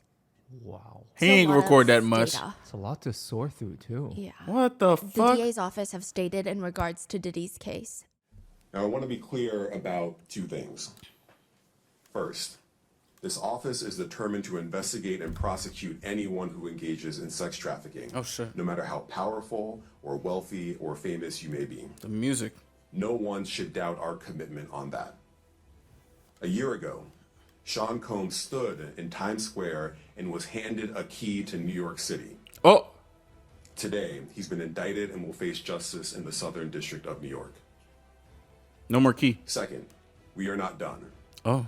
This investigation is ongoing, and I encourage anyone with information about this case to come forward and to do it quickly. And I would not doubt them. This is the Southern District of New York. They are widely regarded as one of the most aggressive federal prosecutors' offices in the entire nation. All the attorneys in that office are typically highly respected in the legal community. I don't know about loved, but highly respected, highly feared. They're known to be winners. They don't come to play. Okay. This shit is very, very long. But we still haven't gotten to the list yet. There are a lot of conspiracies surrounding the Diddy case, though. The four main ones, well, I want to say like the three main ones circulating being Diddy has been cloned. Oh. There are tunnels under Diddy's LA mansion that lead to the Playboy mansion. And three, that Diddy openly blackmailed the people on the so-called Diddy list by reading out their names on Instagram. So let's break down each of the conspiracies really quick. One, the clone conspiracy. This is similar to the conspiracy theory that Epstein was replaced in prison and the real Epstein is not dead. He's somewhere out there. People on social media have been analyzing Diddy's face pre-arrest. The main point of contention being he has this mole on his cheek, and they are comparing those photos to a supposed mugshot and noticing that his facial features are different. Mainly in this supposed mugshot, his mole is gone. The mole is gone. And they're like, how does the mole disappear, right? Now, the problem here is the mugshot that's been circulating is not Diddy's actual mugshot. It's AI. There were some issues. Isn't it AI? The first mugshot circulating of him was a real mugshot, but it was from the 90s. So obviously he's going to look a little bit different. He's going to look definitely more aged now. That was when he was previously arrested. The second mugshot of him circulating is not his mugshot. Yeah, look at this shit. I was about to ask, is she using an AI image of this nigga? Because I remember they said something about that. That's his real shit. He still got his chain on. Like, wait, or what is... Well, it's a mugshot. Never mind. His mugshot from his 2024 arrest has yet to be Yeah, released. I was going to say, what? Are you saying it's an AI photo? Yeah. I don't know if it's AI. I don't know if it's photoshopped. Oh, wow. Yeah, that is not... I'm sure you already know exactly what mugshot I'm talking about. Yeah, I've seen it. But that's not a real photo. No. Yeah, which generally mugshots are public record. So this is where people are like, it has to be his mugshot because why isn't his mugshot out there? Authorities in certain jurisdictions are becoming a bit more cautious about releasing mugshots due to the privacy concern about potential reputational harm prior to a trial. So to make the conspiracy even deeper, Diddy's private jet has been reported to be operating and flying around the world, making various stops in places like New Zealand. So you have a group of people who believe this is his mugshot and they think he looks nothing like the mugshot, so it must be a clone or a lookalike. And then another group of people who understand that's likely not his mugshot, but it's weird. Why did they not release his mugshot? They quote, in all seriousness, where is his mugshot? If not a mugshot, a video of the bail hearing? Anything showing that he's actually in jail? The hotel arrest video is not enough for me. I want to see some evidence. Which, side note, like I said, there's no cameras in the court hearings or trial hearings. In that arrest video, he has on an overcoat. In the mugshot, he's wearing a regular, like, probably a jersey. Or anything or something? in federal court. So the fact that there's no footage of him is par for the course, but people think it's weird. And as for the private jet, I will say it is not unusual for wealthy individuals to charter their jets when they're not using it, especially in Diddy's case where he might even be looking to sell the aircraft according to his attorneys. This nigga's jet He's flying in jail. by He's itself. not using it. His daughter's passports were given to his attorneys. I'm not sure if his sons are flying around or if it's family friends, unclear, or if it's being chartered or if it's being flown around to be propositioned for a sale. So again, it's not the most alarming. The second theory, though, the conspiracy, is that there are tunnels under Diddy's mansion that lead to the Playboy mansion. Following the raids of Diddy's homes, there were these social media posts, screenshots of a supposed CNN broadcast that suggested authorities had found underground tunnels inside of Diddy's house, which everyone thought was weird, strange. And then later, he's indicted for trafficking. Everyone is wondering, what are those supposed tunnels being used for then? Sex trafficking tunnels? I mean, that makes sense, but those tunnels have to lead somewhere. And where would they be leading to that would make sense? Interestingly enough, the Playboy Mansion, which there are trafficking theories around the Playboy Mansion and the Playboy magazine and all of that, is only a few houses down. It's not on the same street. That's a but it's few long houses fucking down. tunnel. These are the rumors and conversations circulating. And for years, there That's have a actually long been tunnel. rumors that there are Playboy hidden tunnels under the Playboy Mansion. What? And now Diddy's house What the allegedly has hell? tunnels. According to a Playboy magazine article, it's since been deleted, but one of the Playboy editors had been pulling photos for a project they were working on when they found what looked like these archived Polaroids of what looks like someone taking pictures behind the Playboy Mansion, but all the dirt is dug up. It looks like an excavation is taking place. Some sort of large-scale project is being done on the mansion. They ask their managers about the Polaroids they found. Why are they digging so much? What's going on? He just tells them nonchalantly, oh, it's probably from when they built the tunnels in the 70s. The what? The editor starts looking for more The things. what? What tunnel? Why she say? She was like, the what? I'm sorry, what? Like, what do you mean tunnels? I haven't seen tunnels. Sure enough, they claim that they found blueprints of tunnels that connect the Playboy Mansion shit. to other wealthy homes in the area. In Word? the very wealthy billionaires row of Los Angeles. Oh my But how goodness. come the editors didn't know about the tunnels? One colleague tells them, oh yeah, I heard they were closed up sometime in the 80s. So like maybe 10 years after they were built. Now the whole tunnel thing has been shut down by Playboy.com and Hugh Hefner himself, which take that as you will. okay. The article they posted was published on April 1st. Does that mean it's an April Fool's prank, or are they just in hindsight Nigga. saying, never mind, that was an... Nigga, if I'm... I don't want people to know I got tunnels under my shit. Duh, nigga. Of course I'm going to be like, no, we don't have that. Don't rich people have like bunkers and shit? I'd assume that they would have a tunnel if they was trying to tunnel some shit. Like, I don't, like... What? The fuck? An April Fool's joke. That's up for debate. Bruh. But how does this connect to Diddy? It's said that the houses, like I said, are a few houses down, and maybe the tunnels are connected. But it seems like largely there are not hidden tunnels under the Playboy Mansion. And in addition, that CNN screenshot that was circulating that Fake showed as hell. authorities discovering underground tunnels in Diddy's mansion, they're not real. Shit fake as hell. It's a fake screenshot. So no evidence. It's No. just rumors. Damn, right now. kid. Yeah, it's been largely debunked. I don't want to say it's not true because what do I know? I've never been down there to investigate, but it just doesn't seem... It doesn't seem like it exists. The only place it seems that there is a statement of some sort of tunnel in Diddy's home is on his real estate listing for his now on the market mansion, stating that it has a, quote, lagoon-style swimming pool with a grotto connected by an underwater swimming tunnel. And these are, like, small, typically. Oh, okay. And they're fun pools. Sure. I see. So as for right now, it seems like this conspiracy is not verified and or true Damn it. and is likely false. Damn. Now, third, the All right. conspiracy is Diddy was blackmailing people, List time. A-list celebrities, out in the open from his Diddy's list. List time, There cuz. is this odd video. Perhaps he's threatening them. He's sitting in front of the massive metal Kim Porter bust of his LA mansion with this young boy in his lap, and he starts Who is listing it? names from a paper, and the little boy starts yelling those names out. Drake. Jennifer Lopez, What the A-Rod, fuck? Will Smith, Alicia Keys, Justin Bieber, Kevin Hart, Mark Wahlberg, Snoop, DJ Khaled, Chris Brown, Naomi Shit. Campbell, Jessica Alba, Usher, Demi Lovato, Diplo, Cara Delevingne. The conspiracy being, these are all people on the Diddy's list that he is now blackmailing out in the open. He's telling them, hey, stay in line. Oh. But it has been debunked. Oh, okay. This is the list of all the people that were going to be part of his online dance-a-thon during COVID to raise money for charity, which did in fact happen. Okay. They all Online what? dance-a-thon. What? What's that? They dance on live stream for charity. Oh. This and they all happened? got on camera and danced on live stream with Diddy. So Oh, okay. they were like live streaming with him. So they didn't go to his house or anything. Right. Okay. Yeah, so because quarantine. How's Megan up Regardless, there? People are heavily spreading and side-eyeing this video and the list of names. Now, I do want to mention before we head into the so-called Oh, Diddy's fuck. list, even the term Diddy's list has been penned by social media users. There is no official list, at least none that we know of and that authorities have released. Some people have taken to creating their own versions of lists on social media, and some of them just about include everyone in Hollywood that has ever been to any single party or Well, function shit. that Diddy was at, which is quite a lot of functions. I think Diddy was an unavoidable connection in the industry. People wanted to be around him. They wanted to party with him. But if he was a serial abuser, like the claims allege, it's still very unlikely that all of Hollywood knew about it.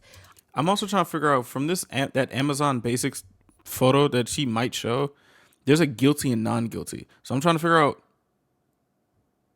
how do you know if they're guilty or not? And a couple of them had like asterisks by it. And it's like, so are you guilty? Like, how do you know that they're guilty? I think that a lot of people probably did. To what degree, I don't know. I mean, I think to the degree that he was violent with women, maybe more likely than the freak-offs or these alleged other incidents. But it doesn't seem like he was abusing everyone he could get his hands on and trying to victimize every celebrity or rope them into things, or that everybody that was friends with Diddy knew what he was allegedly doing. This is not a defense of Hollywood, by the way. I think Hollywood has so many problems, right? But I just don't think every single person in Hollywood knew, was complicit, and participated. If that's the case, that's authorities have insane. not stated that they are looking into anyone else. None of these people, at least to our knowledge, have been questioned, investigated, or charged. I think we're heading into somewhat dangerous territory where we're just running with rumors without significant evidence, and it could be detrimental to many people's lives. So I'm going to run down the list of names that have popped up in most of the research in association with Diddy and the Diddy's list, and explain to you why some netizens believe that they are either perpetrators alongside Diddy or are victims of Diddy. But again, none of these people have been investigated, charged, or convicted of anything related to Diddy. Even Diddy himself is innocent till proven guilty for the current charges that he faces. So this is just me recapping online discourse that you can find online. I'm not taking one side or the other. I'm just trying to present all the sides. All right. The first being on the list, fuck. Ashton Kutcher. Oh. There are a few pieces of media and backstory on why people think Ashton Kutcher is connected to Diddy. He was pictured at many of Diddy's white parties, going as far to host one with Diddy. He has a long-standing friendship with Diddy. I will say Ashton Kutcher, the pieces of media that are being dug up and found and reposted, it's definitely weird. Yeah. I mean, that's all I can say. It's weird.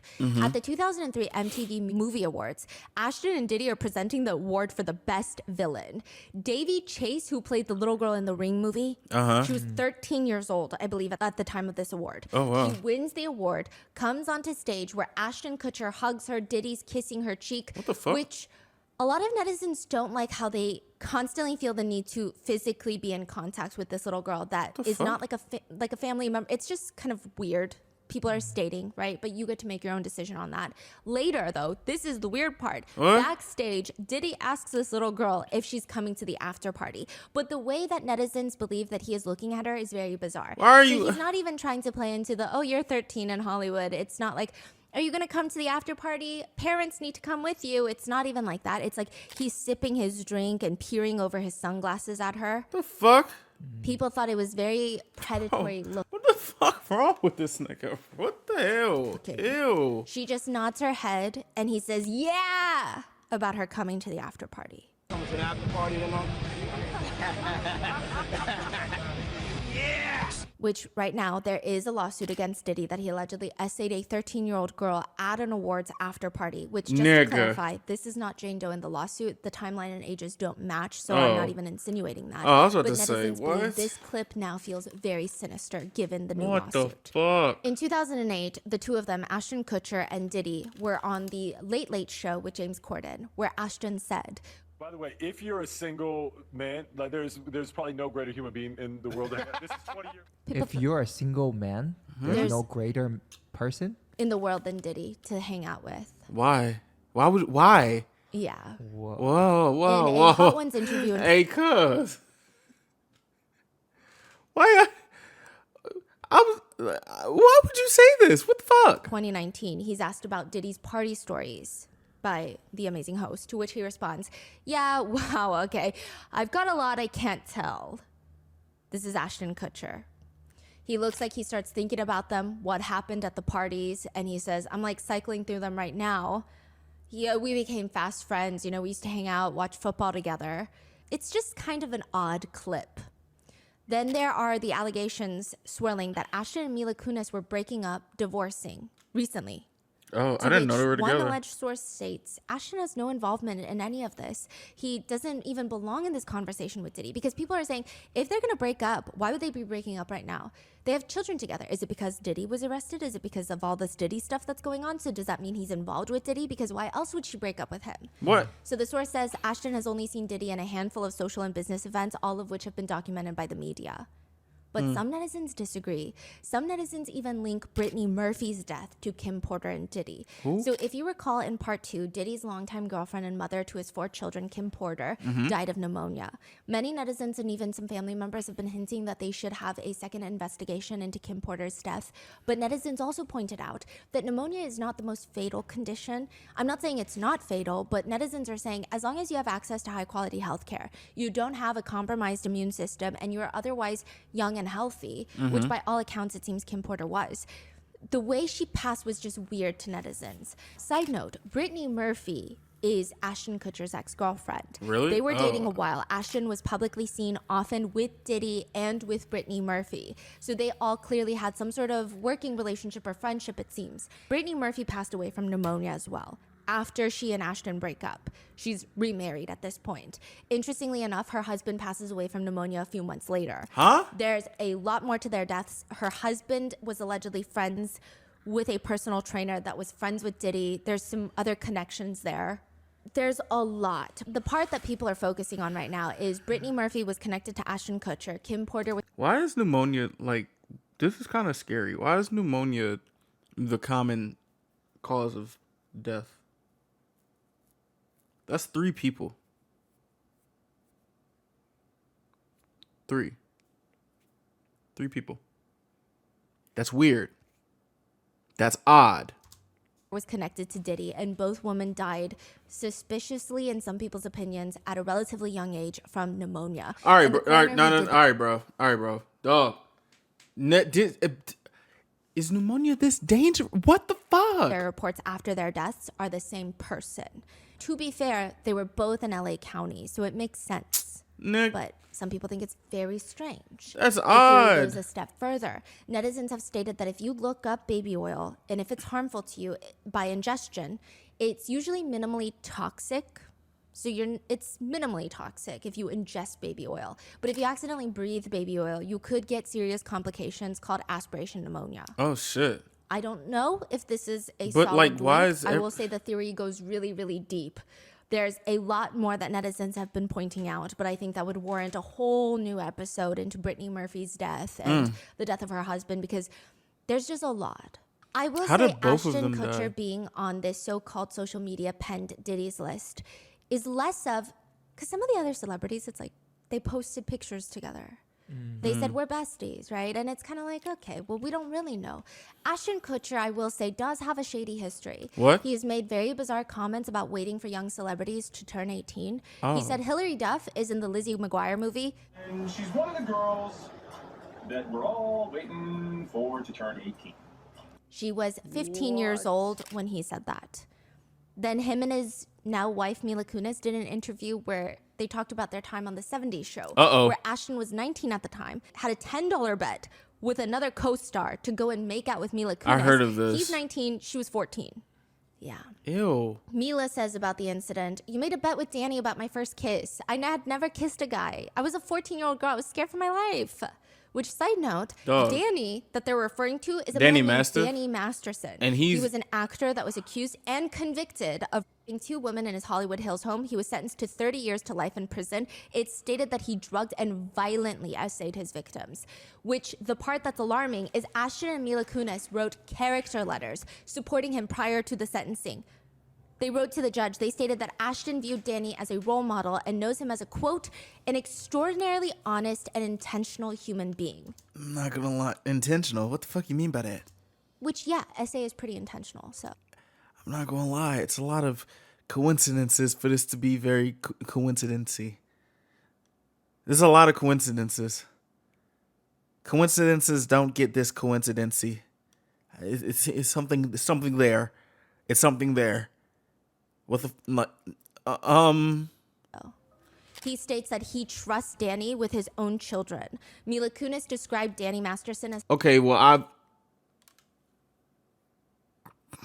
having, quote, exceptional character and, quote, innate goodness, which... Cuz. What? The What worst part the of all of fuck? this is that Ashton ran Thorn, an anti-child abuse organization that he co-founded with his ex-wife Demi Moore. He has since stepped down, but people are even side-eyeing this formation of the organization, wondering if he's overcompensating for something. Allegedly. Again, not alleging that he did anything, just stating it's weird. Like, how can you have this organization and have so many shady friends? Crazy. Speaking of Demi Moore, his ex-wife, she also wrote in her book that Ashton cheated on her multiple times. She was insecure about being older than him. Fuck. And she describes in her book that she was pressured into having threesomes with Ashton, and that was ultimately one of the reasons why their relationship and marriage fell apart. Oh, no. And if people are following with the Diddy case, there's a lot of group activities that are being alleged. Oh, no. So that's just another somewhat of an association connection that people are drawing together. Whether it's by fact or not, I can't tell you. Yes, it's He's too also had some coincidental. other small controversies, like a football coach was fired for allegedly essaying a minor. Ashton tweeted, "How do you fire Joe Pa? Hashtag insult. Hashtag no class. As a Hawkeye fan, I find it in poor taste." Which he later claims he didn't know the reason of the coach's termination, and he fully recants the tweet. But people just think it's a lot of similarly related controversies that he's been embroiled in. It's a lot. And same arena as some of the controversies and allegations against Diddy. This nigga weird. After Diddy's arrest and netizens linking them to Diddy, there are brief rumors that Ashton and Mila are on the brink of splitting up, but like I said, it was shut down as absolutely false and ridiculous by a close source to the couple.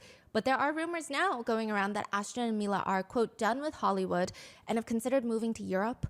It's claimed that they took the kids to Europe over the summer and they felt it was so much more normal than Hollywood.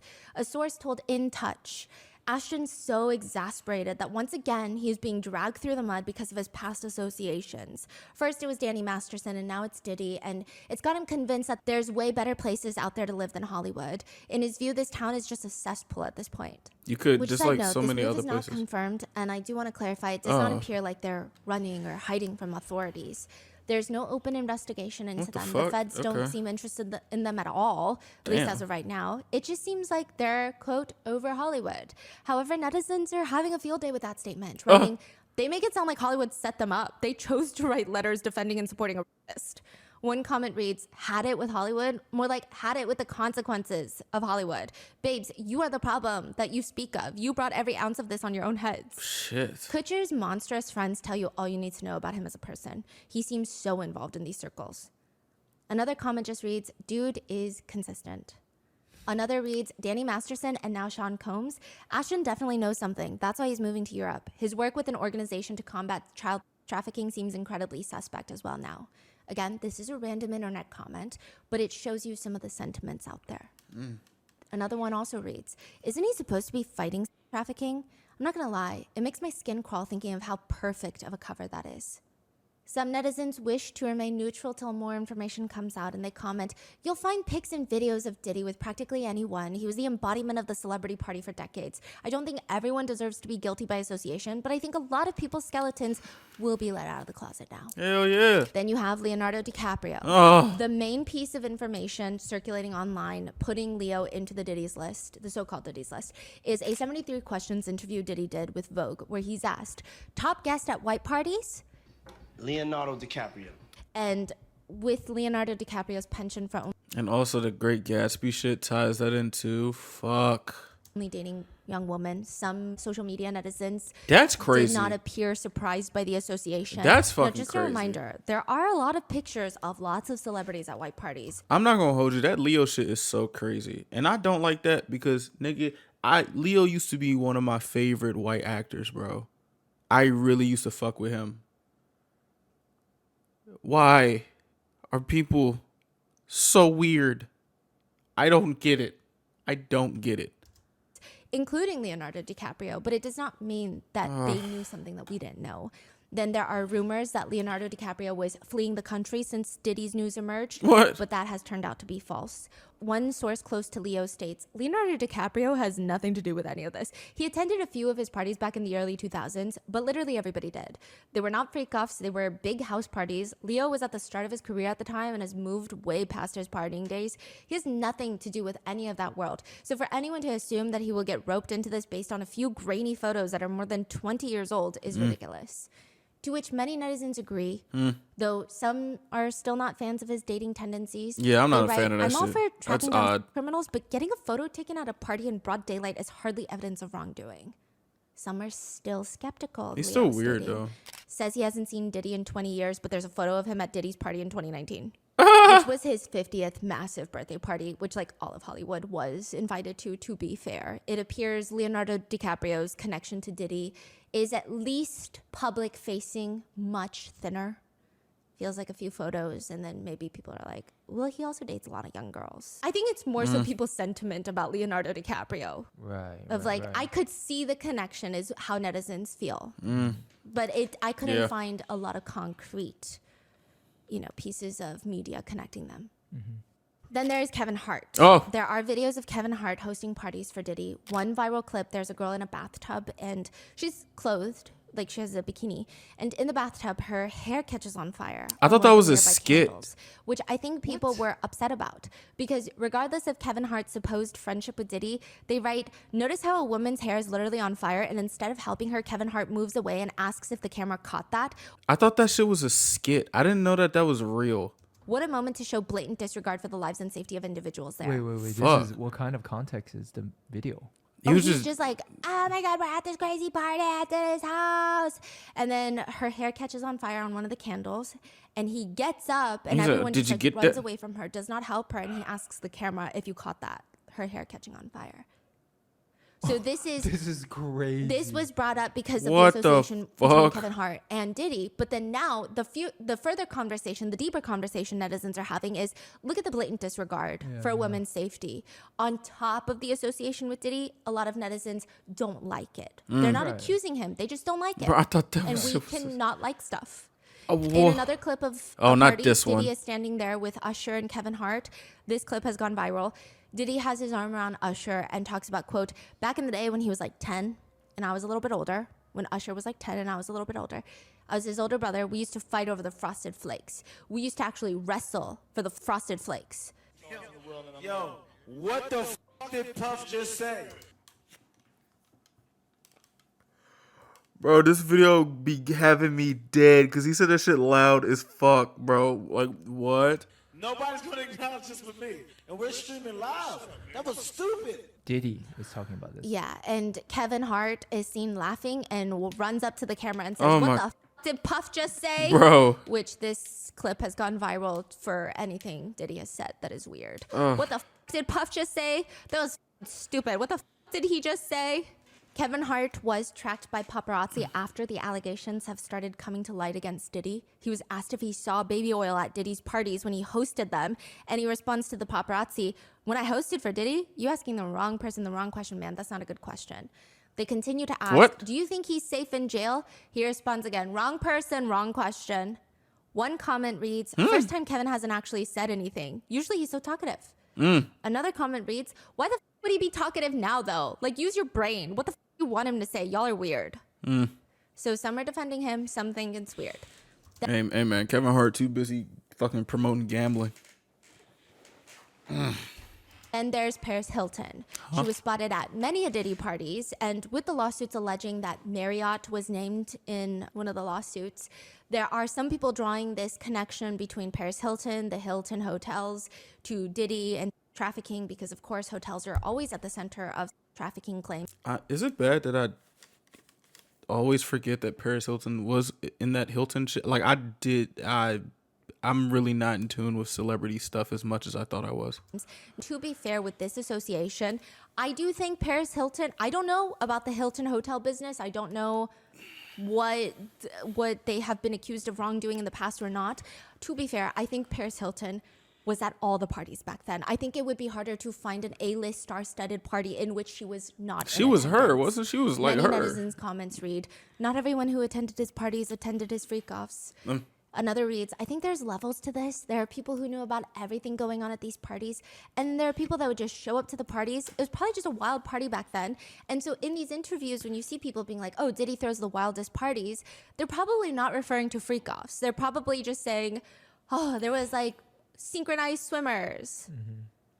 Then there's Naomi Campbell. Oh, no. Who was rumored to be on the Epstein flight logs as well. Ugh. She was rumored to have potentially been dating Diddy in 2001. They did a photo shoot together, but she shut it down, stating they're more like family. In 2018, Naomi has said about Diddy, I love his company, I love his demeanor, I love his love towards me, and I love our friendship. He's very private, but people who know him know he's loyal. He's been loyal to me for so many years. We've known each other for 20-something years and have been consistently the same. We really do have a brother-sister relationship, and I adore him. She actually threw him a big birthday party for his 54th birthday just 1 week before Cassie filed her lawsuit.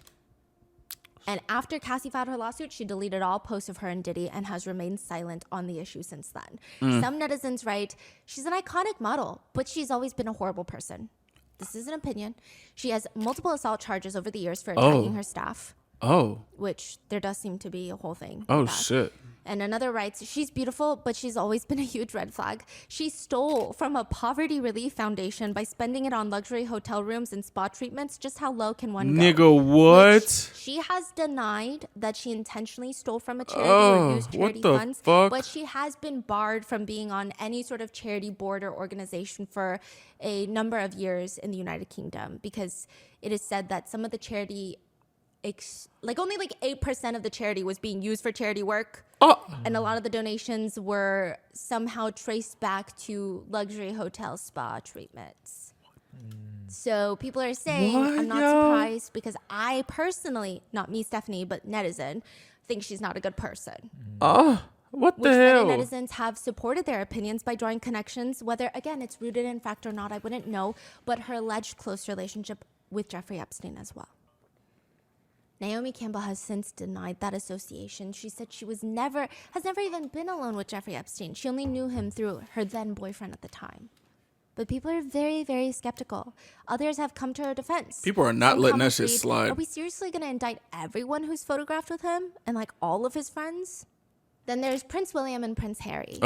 Diddy has stated multiple times that he's wanted to invite them to parties. Some sources have alleged that he had this weird fascination with wanting to be close with them. His former publicist alleges that Diddy saw himself as a king, so he wanted to have the princes in his entourage, like little playthings on his side. He wanted to get close to the royals. Some netizens think, what better blackmail than blackmail on royals? So that's probably his train of thought, is what netizens think, is a theory. Regardless, the two brothers never accepted a party invitation from Diddy. That was what was said until the internet dug up these photos of them. Niggas just be lying. So people just be lying. That's what we're doing. We're just lying now. Made them look guilty. Really? But they're not actually partying with Diddy. These were taken from a 2007 concert for Diana where the princes invited a ton of Okay, I was about to say, bro, what the fuck? All right. artists I was to about perform to in say. honor for their late mother. Diddy performed I'll Be Missing You as part of the tribute. So it's not like they went to Diddy's white parties, and it's alleged that Diddy constantly invited them. But again, he even allegedly offered to pay for their travel, stay, security expenses for the He princes really to want come these hang out with people them, to- and they have consistently No, declined. nigga, no. No. One netizen comments, no way all of them knew. You guys are all too simplistic. You see them in a video together and you're ready to sentence people to death. Then there's Mary J. Blige. Oh, no. The queen of R&B. The two of them have known each other since the 90s. She was signed at Uptown Records when Diddy started working there before starting Bad Boy Records. She cryptically took to Instagram to write, this is after Diddy's homes were arrested. Unfortunately, a lot of you all met me when I lacked boundaries and I was a people pleaser. Let me reintroduce myself. I burn bridges as needed. Which felt like a statement against Diddy, but I don't know. But she has been spotted at many of his parties, and some netizens believe that she appears to be under the influence of substances at these parties. She said, I burn bridges as needed? Yes. What does that mean? I don't know. Some netizens have taken it as far to say she's working with the feds. I don't know She's about known him that for so one. long. but that is a crazy allegation to make that I'm not making, but I'm just saying. Mm. Then Ellen DeGeneres, who is, like I her said, eyes very really flawed, look like very that? controversial in her What own the right. fuck? But in Oh. this case, netizens allege she was way too close with Diddy. She had tweeted previously, "Happy birthday, P. Diddy, Puff Daddy, Sean Combs," Cuddle or as I call McSnuggle him, stuff? Cuddle McSnuggle stuff. Nigga, what the fuck? You don't need to know. Why would you say this? Why are people saying these things? Why do you need to say this shit? Cuddle McSnuggle stuff. What the fuck? And you really don't need to know why. Which people are now saying, what did you mean by that? Cuddle McSnuggle Some stuff? point to a fake relationship. They point to when Diddy was on Ellen's show and she asked, "So tell me about your birthday party. Am I invited?" He responds, "Yes, you're definitely invited. I invite you to all my parties. You just haven't seemed to show up to them." But others point out the rest of the interview, she starts asking him around what time the party starts. And Ellen states she expects them to start around midnight, to which he responds ominously, "No, that's a different type of party. And we'll have the top 2 floors of the hotel where it will carry on." And then it will carry on there. Yeah. Mm-hmm. I mean, the after party. No, I know about them. Some netizens believe she might know about the parties, though she does not attend them personally. Which parties is she referencing? Then we have Meek Mill. Meek Mill has been named in the so-called Diddy list. Social media has focused on these few points. One, Meek Mill has... Bro, the internet hates Meek Mill, bro. always seemingly been close friends with Diddy.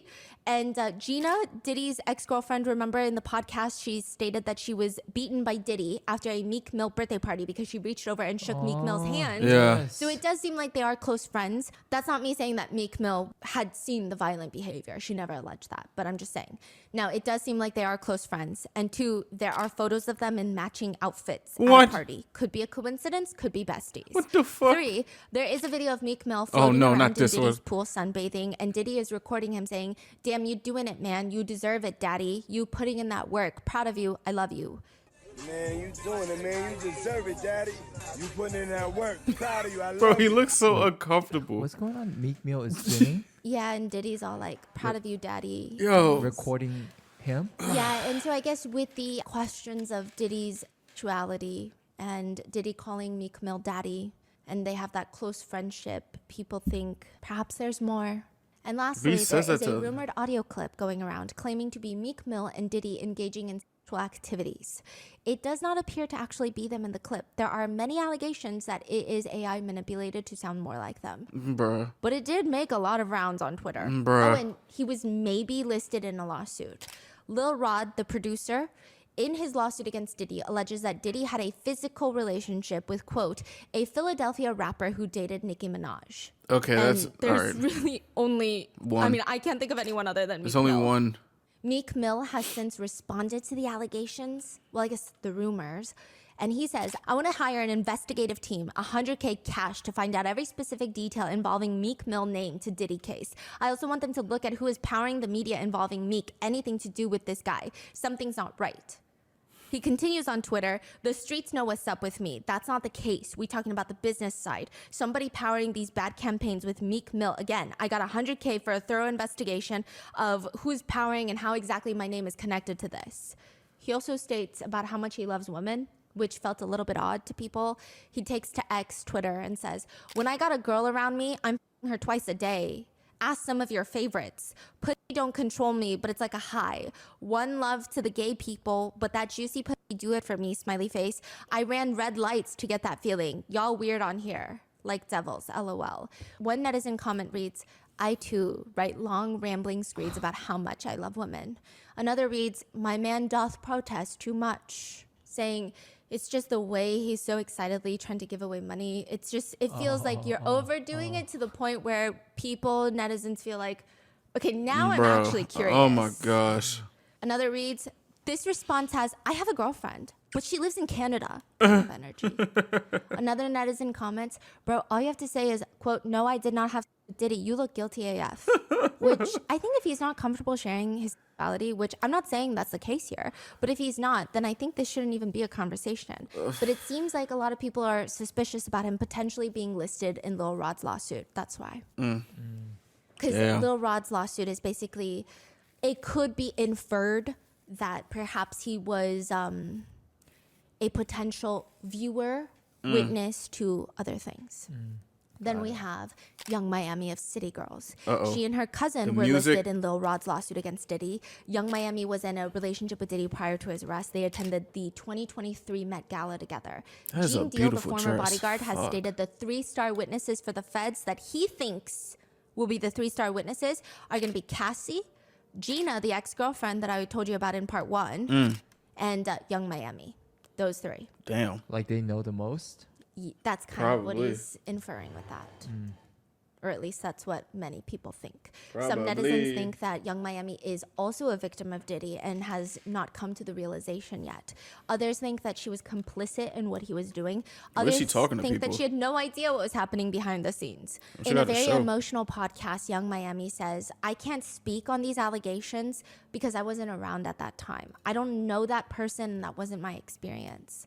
So she's saying, like, a lot of people were telling her, say something about Diddy when all the allegations came forward, but she didn't have that experience, and so she felt wrong to speak up and say something.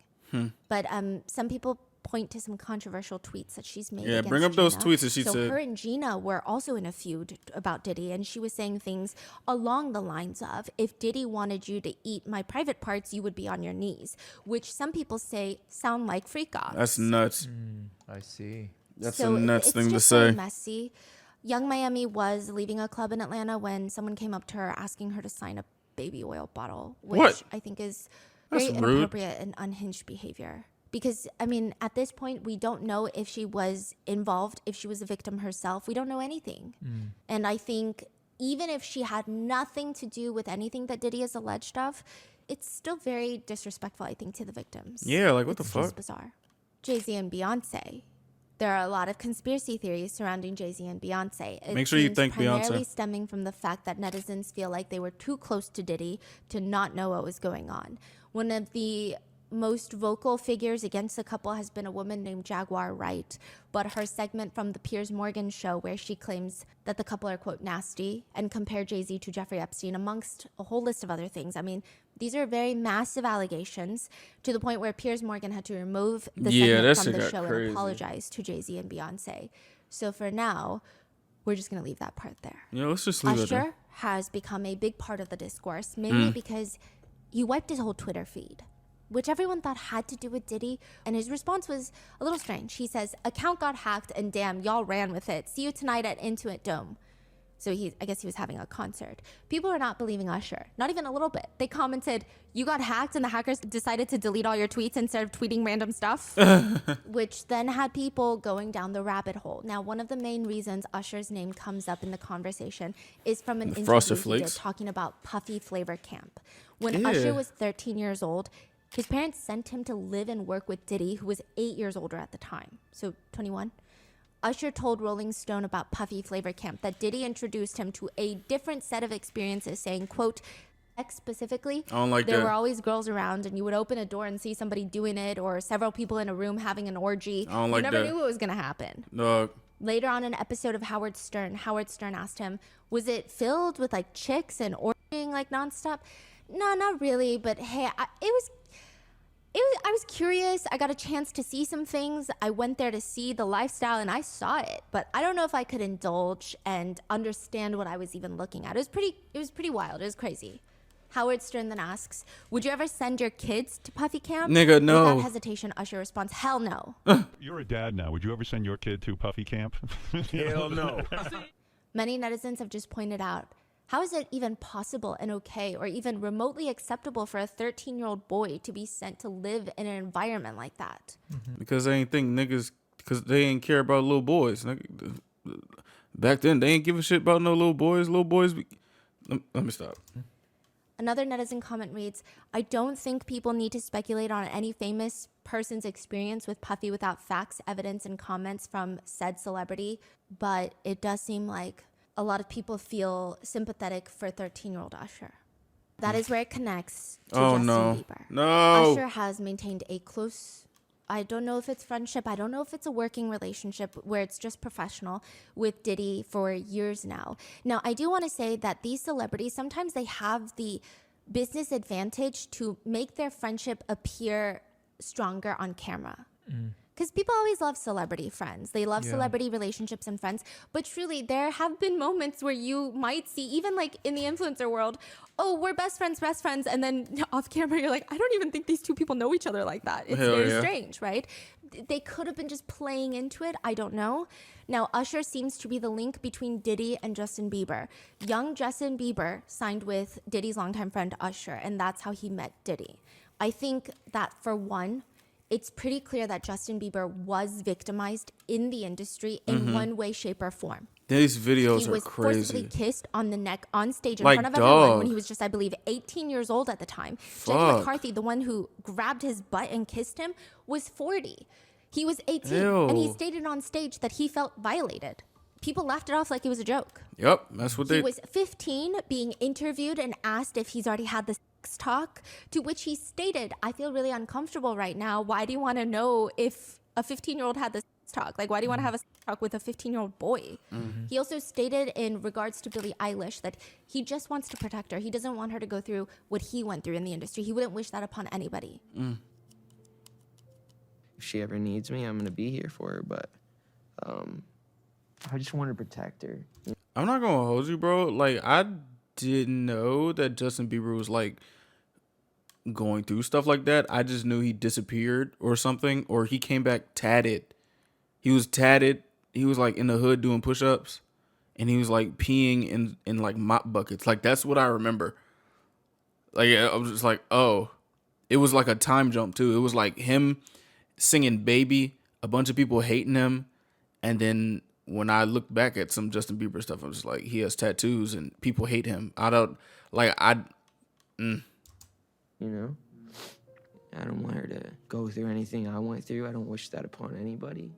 But he has never spoken up about who or exactly what has happened. And perhaps I'm biased, but he's just been in the public eye for so long. I think he deserves to be in peace with his family and newborn child right now. For the sake of being thorough, I will go briefly through the things coming up on social media discourse, because some of them That's are so not sad. exactly as they seem on face value. Just to show you what's happening out there. So one, the main piece of evidence that people are bringing up is 15-year-old Justin Bieber posted a video called, this was posted 14 years ago. It was called 48 Hours with Diddy. In the video, Diddy states, they're having the time of our lives, where we hang out, what we're doing, we can't really disclose. But it's definitely a 15-year-old's dream. He's signed to Usher. I had legal guardianship of Usher when he did his first album. I don't really have legal guardianship over him, aka Justin Bieber. But for the next 48 hours, he's with me, and we're going crazy. I don't. Let's just go get some girls. Let's go get some girls. A man after my heart. That's what I'm talking about. The video does exist. However, it has just been stated that Justin never spent more than a few hours that day with Diddy while he was there. That the whole clip was just like a skit, if you will. That he was at a Levi's event right after this. He had a fully booked schedule that night. Even Gene, the former bodyguard, said, oh yeah, he was just there for like a few hours. Also, his stylist was there, so it wasn't unsupervised.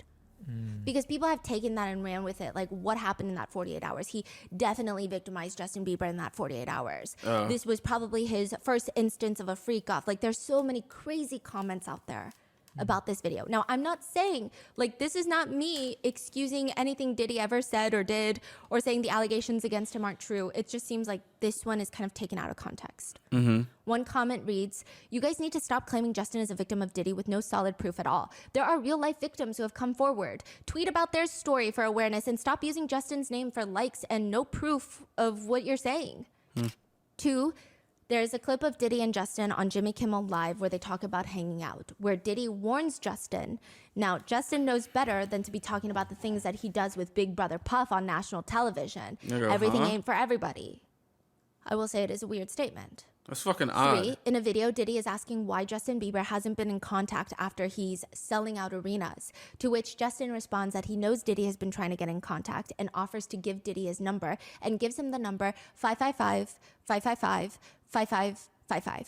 Beyond the creepiness of Diddy in the clip, it has been pointed out by Justin's fans that it indicates that Justin hasn't been in contact with Diddy, which again, I'm not here to say that Justin was or was not victimized by Diddy, but a lot of Justin's fans are saying the conspiracies pertaining to him and Diddy has spiraled out of control. Like, things are just getting weird.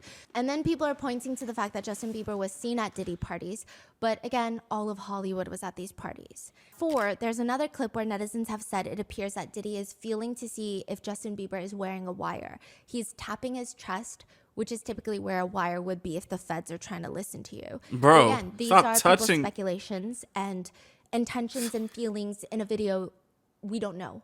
But Bruh. some fans of Justin Bieber's have pointed out that they're bowing their heads and they're whispering to each other. A lot of netizens have taken that and said, oh, I audio amplified it. What? And Diddy said something like along the lines of, I own your ass, or all these crazy things. But allegedly, Justin Bieber had posted this video himself with a caption about religion and stated that they were praying. And 5, a big conversation is set around the Yummy music video that was released in 2020. According to many sources, Justin Bieber's potential self-promotion of the song Yummy was notably aggressive and extensive compared to his other songs that he's released, and in conjunction with some of the music video elements, they think it's very strange. He released several videos of Yummy, including animated versions, fan reactions, which he actually reposted promotionals on guides on how to stream the song, how to fall asleep while playing it in the background via Spotify. What? A lot of people at the time thought it was weird because he's already rich. It's not like his career is dying off. He's Justin Bieber. Now I'm trying to think. I remember people were talking about it, and it was like Justin Bieber wanted to go #1, and he was like against Taylor Swift, I think, or some shit like that. And in order to do that, you have to like go to sleep listening to it. Like that's a way to promote it. I'm just hearing, yo. What's with this bizarre, aggressive marketing approach? It just felt strange. But probably the most notable part of the promotion of the song Yummy was he posted on Instagram a collage of babies and just wrote #Yummy as a caption, which everybody has a strong response to 5 years ago. The nicer comments read, looks like he's trying to promote his new song Yummy in an odd way. Probably not. I thought Yummy is about vagina. I could have sworn I thought that's what that was about. Because it says, you got that yummy. What else could that be? Why are these babies? Yo, what the fuck?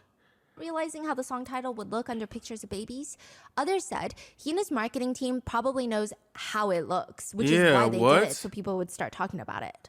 Right. Others commented at the That's time, weird. he's posting pics of random babies and hashtagging it #Yummy. It's gross. Am I too sensitive? That's gross, right? That's the song weird. Is literally about sex. Yeah, I was going to say that's weird as fuck. You're not Which, too side sensitive. note, when the song came out, a lot of these news publications have stated that it was written about his wife, Hailey Bieber, and allegedly Justin Bieber stated that himself.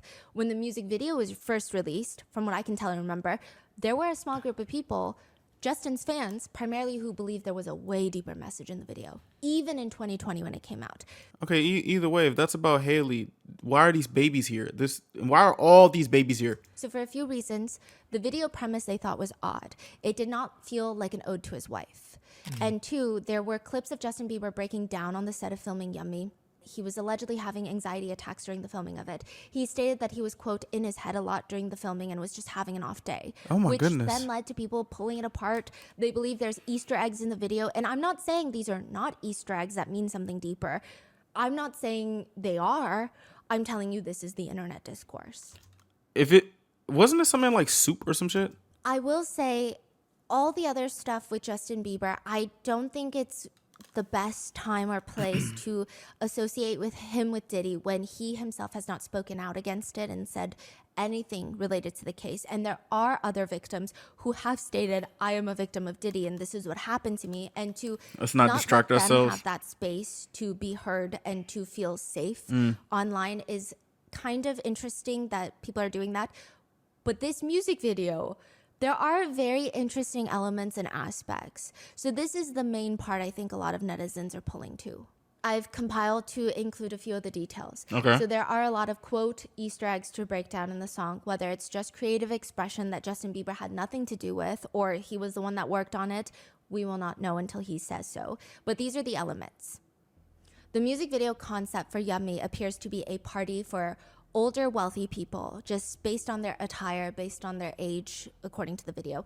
Justin arrives in a pink hoodie. He finds himself walking through the kitchen to get to this large banquet hall where it looks like some sort of colorful wedding. You know, there's large tables of well-dressed individuals sitting around being posh. They're almost dressed over the top to seem very glamorous. Right. There's a full orchestra up front playing cellos, violins. Some netizens have stated that they feel that even him walking through the kitchen is symbolism. He's not walking in through the front door. He is like a dish being served from the kitchen. Right when he enters the party, to his right is a young girl wearing a red bodysuit.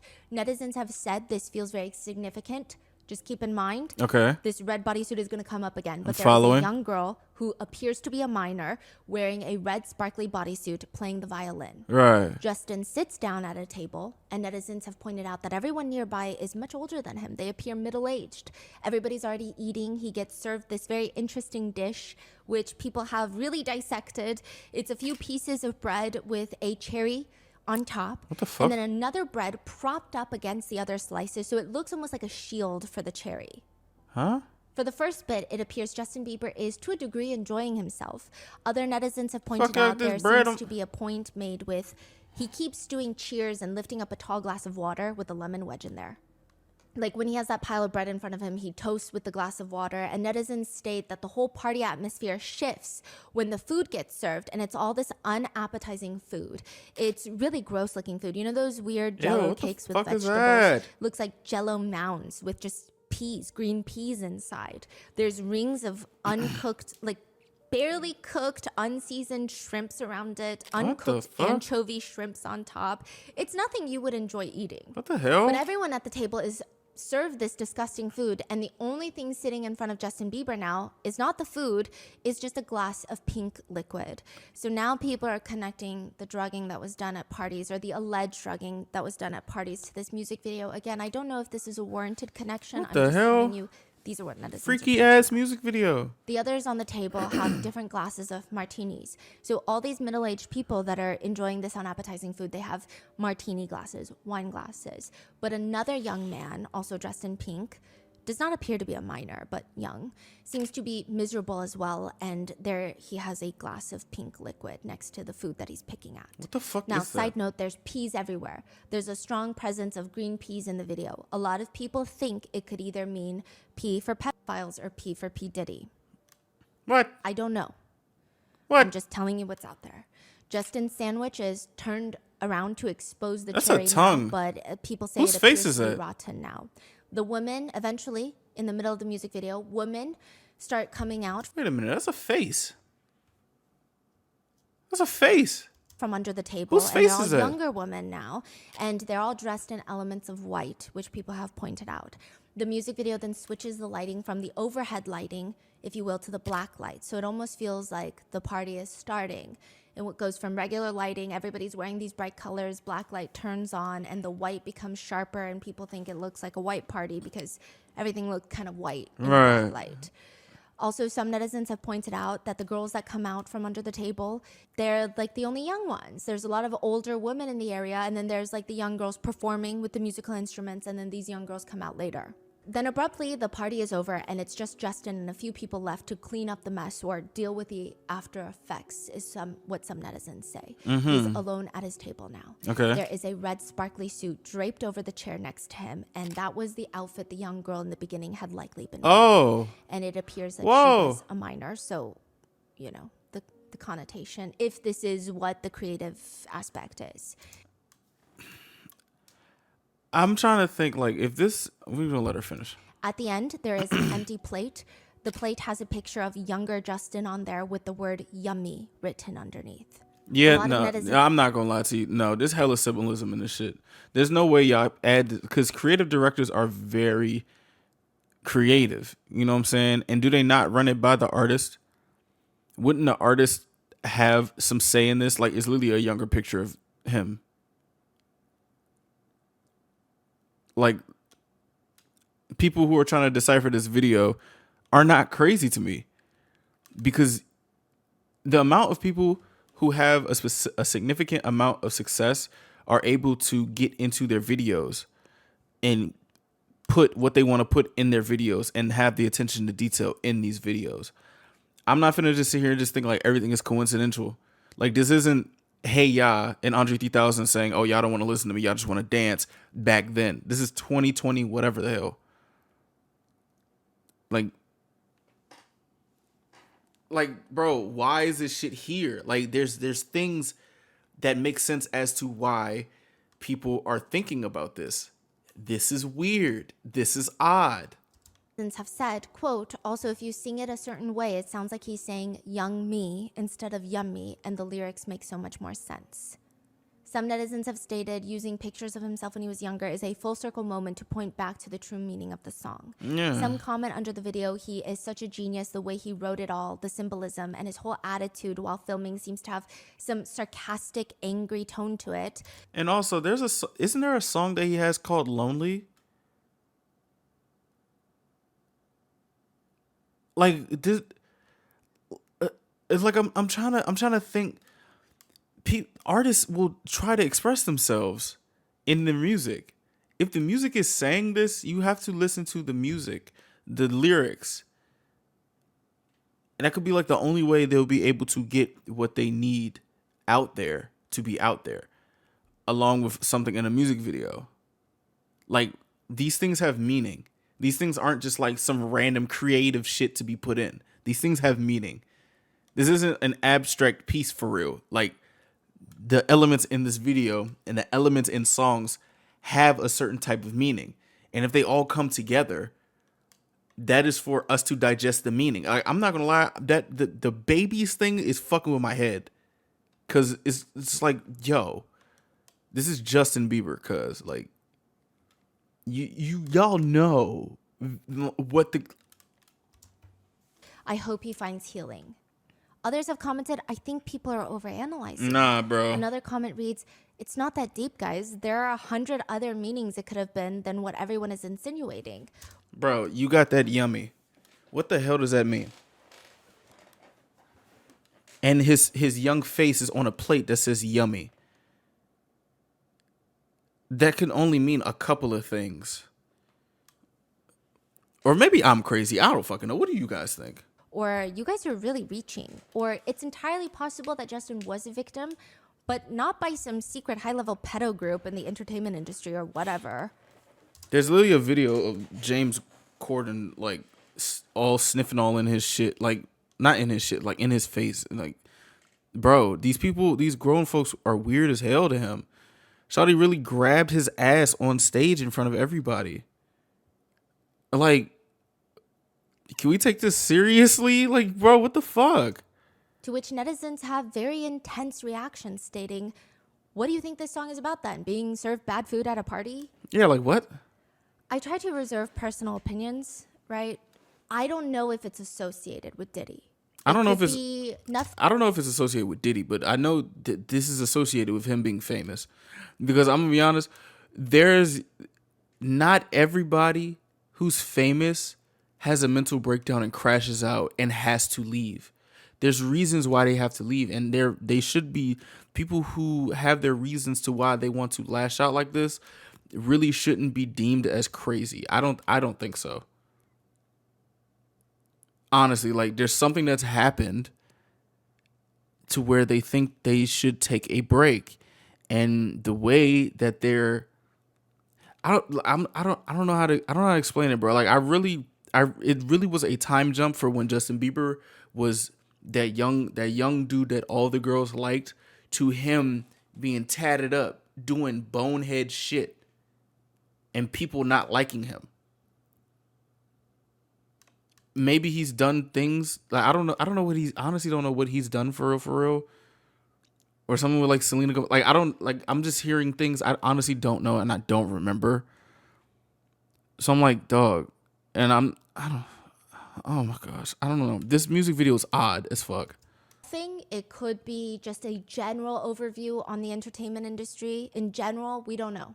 I'm just trying to reserve personal opinions because, I mean, who am I and what do I know, right? These are the main points that I've seen people bring up, but there are a lot of other people that are just doing some really unhinged things. And I think this is where it becomes really damaging and unproductive. What do you mean? There are people generating AI pictures of Justin Bieber and Diddy in compromising positions for shock value. Why? There are people memeing the situation. So when I was on Twitter and I was researching just to get netizen sentiment of even just a yummy music video. See, that's why I deleted Twitter. You have people that are trying, I think in good faith, trying to depict the music video and see if there's something there that actually means something. I don't think that they do this with intent to harm anyone's feelings, but under them, in the comments, there's like these very memes of Justin Bieber and Diddy. What the fuck? Ew. They are alleging that Justin's talking to the feds because he's in the tapes, which is a crazy accusation. Just so many conspiracies that I just don't think are productive. I think Justin can be a victim of the industry in some way, shape, or form. I think Diddy could have been a predator in the industry in some way, shape, or form, but it does not mean that Justin was a victim of Diddy's. And if he was, it's up to him to say that he was or not. If he wasn't, then the focus has gone from the actual alleged victims of Diddy to celebrity gossip. Huh. Regardless, in this situation, I think the conspiracy theories are doing just way more harm than good. Making like, for example, there was a song circulating, which sounds very similar to Justin Bieber in the musical style of Justin's previous songs. But the voice singing it says, "Lost myself at a Diddy party. Didn't know that's how it go. I was in it for a new Ferrari, but it cost me way more than my soul. Wasn't What? worth all the fortune and fame." What the It was circulating around social media with clips of Justin Bieber and Diddy as almost, see, he's been telling us. The comments under a YouTube video posting of that song read, "That explains why he's been struggling mentally for all these years." Niggas are so This explains malicious. everything. It's AI. Ugh. Like, more than likely AI. CBS News ran the song through multiple AI audio detection tools. Several results indicate that the audio, or at least parts of it, are AI generated. Wow. Then there's the massive amount of AI generated thumbnails that I came across during the research. AI generated pictures on Twitter, TikTok, YouTube showing Justin Bieber and Diddy in weird positions. It's just really a lot. This I is don't think crazy. I've seen as many AI generated media circulating a case since this.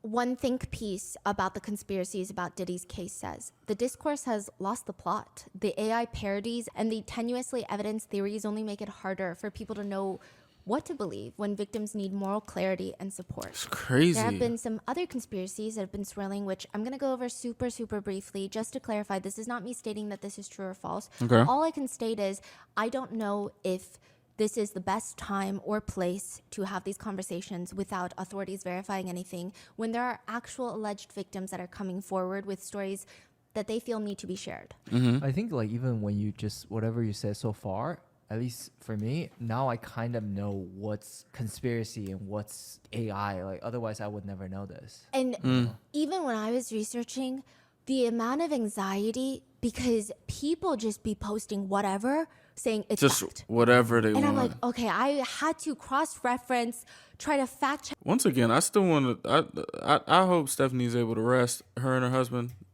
are able to rest after this shit, because this is a lot. Having to go into this to drop a series, you know the shit is bad when she has to drop a series. This is a 4-part series. This is like, what, 8 hours worth of stuff? I can't imagine the amount of research she has to go through to comb through everything to make sure it's at least credible. Please, Stephanie, take a week or 2 off if you need to. Like, yo. Check as much as Holy I could, shit. but certain things, like I could only fact check through like Justin Bieber's fan accounts that have been around for a decade, because it's like, Bro, she sounds the so mainstream distraught. media isn't writing about this a decade ago because it wasn't news back then, right? So it's Right. very hard to try and find what is real, what is not, and it is kind of scary about the whole AI aspect. Mm-hmm. But there are some conspiracies online. Like I said, I think it's just not the most productive right now that Diddy might be connected to more deaths in Hollywood. Huh? One conspiracy theory alleges that Oh, Diddy no. had something to do with Aaron Carter's death. A viral tweet alleges that Aaron Fuck. Carter was among Diddy's list of victims, and that in 2022, Aaron Carter allegedly had plans to speak up about Diddy and his parties, soon after he passed away. For those unfamiliar, Aaron Carter was a child star on Nickelodeon. His first debut album for music was released when he was 9. Fuck. He passed in 2022. He was found in his bathtub. The cause of death was the effects of drugs found in his system, which led to him drowning in the tub. Fuck. The theory is that Aaron Carter, quote, this is a comment, Aaron Carter was killed right before he was about to expose what happened at P. Diddy's trafficking parties, where he was a childhood victim of drug abuse and Aaron Carter released albums under Sony Music Group Entertainment, which is a parent company for Diddy's Bad Boy Records. Some netizens have pointed to Aaron Carter's last tweet saying, "Yo, Kanye, let's talk man to man." But others state, well, Aaron Carter has publicly criticized Kanye West about his public behavior and the family drama that has been happening with Kanye West and his family. One netizen comment reads, Is she gonna talk about "There's the a lot of Kardashians?" conspiracy bullshit on X and TikTok. Don't believe everything you hear. Aaron had his own demons. I don't think he was ever part of the Diddy clique, but people seemingly now want to include every celebrity that ever took a picture with Diddy, which is just dumb." And then there's, of course, other allegations that he was involved in other celebrities, passings, recent, past, present. It's a lot. I think that some netizens feel very frustrated because it feels like the victims who have actually, the alleged victims that have actually filed lawsuits against Diddy, and these lawsuits, many of them are publicly available online. It feels like their stories don't deserve to be heard and don't deserve attention because these celebrity conspiracies are more interesting. It's like distraction, bro. We have So covered most fucked of up. those lawsuits throughout the span of these 4 episodes. So now let's cover the artists that do not like working with Diddy. Oh shit. Allegedly. Uh-oh. Dawn Richards, who is also suing Diddy, she's more part of the work aspect. A lot of her lawsuit is detailing the work relationship that they had and the alleged unpaid wages, unfair treatment. So let's cover all of those next because I think a lot of the actual allegations have been covered. Drake is somebody that has a long history with Diddy. Drake posted a scene from a movie, The Big Short, where Ryan Gosling's character says, "I never hung out with these idiots after work. Ever. I had fashion friends." Many netizens believe that's him saying This nigga that Drake, bro. maybe he hung out with Diddy at work, but he never hung out with him after work. Because technically they have bumped into each other a lot at the same events, rubbing shoulders, but it does not appear that they are close. Which, interestingly enough, it seems like Diddy and Drake actually never liked each other. Wasn't there some shit that they said Diddy pissed on him or something? Or slapped him? Or am I tripping? I hate celebrity gossip. I don't know what the fuck's going on. In 2018, they allegedly got into a fight outside of the Live nightclub in Miami Beach. Apparently, the two were having conversations about getting on a song together, but allegedly, Drake bought the rights, released the song without Diddy's quote-unquote permission, which angered him, allegedly. The song is 0 to 100. Diddy felt like that was his song. I don't know. Sources allege that Diddy went up to Drake at DJ Khaled's birthday party in Miami, said, "You will never disrespect me." And some sources describe it as physical altercation. Some sources say Diddy punched Drake. Some sources say Diddy slapped Drake. Diddy denies all allegations of the physical altercation, but either way, I don't think the two like each other. Diddy also allegedly does not like Kendrick Lamar or J. Cole because Kendrick Lamar said that he was the king of New York. And Diddy took offense to that allegedly and got into a huge fight with J. Cole because J. Cole was trying to stand up. It was a whole thing. Wow.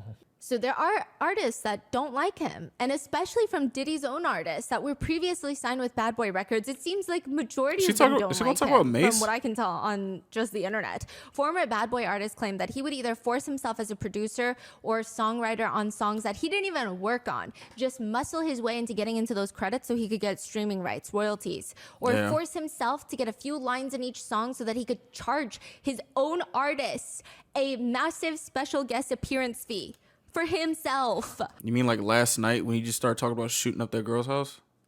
At the whole end of the song? Allegedly. Wow. Mark Curry, a former artist, claims the guy is just weird in general. He shares a story of how insecure Diddy is. These are his stories. Again, I can't vouch if they're true or not, but he claims that Diddy hated when girls didn't like him and preferred the artist on his label.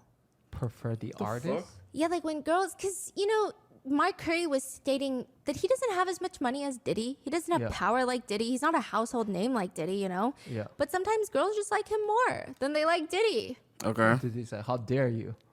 He alleged that Diddy seemed to be the type of person that felt like he's the one that has the money. He's the one that worked hard. He's the one with the fancy suits, the fast cars. These artists are up and coming. They don't have it like he does, and the girls still like them. Bro. It feels like an insecurity complex if this is true. I don't know. He allegedly hated it to the point where he almost spat on a girl. What? Allegedly, a girl liked Mark Curry over him, to which the girl allegedly responded, wait, Did he calm down? I have a twin sister. but honestly, she won't like you either. Whoa. And Mark Curry said that is when he got really, really Nigga. mad, and he thought something was going to go down. So he took that girl out of the What situation the and was like, fuck? we gotta go, let's go. Girl. Again, I don't know if this is true, but it's very, very weird. Diddy even responded to the artists who hate him on The Breakfast Club. He says, there has been negative propaganda put out about me. It's just really strained and tried to stain my legacy. My name is Diddy Sean Combs. I never took nothing from nobody a day in my life. All I've ever given is opportunity and more money than a person was making. Well, apparently. One netizen comment reads, when every artist on the Bad Boy label is left broke or owing money while the label made millions, it's hard to believe that they're all lying on Diddy. Diddy was on the Graham Norton show a few days before Cassie's lawsuit dropped in 2023. And he's going on this whole spiel about his name change. Netizens think the interview is fascinating in hindsight. Graham Norton asks him if they should call him Love then, to which he responds, this is the ultimate goal. I have become Love. And it's love versus hate. And I choose love. That's my new name, and love wins. Love wins. Let's go, y'all.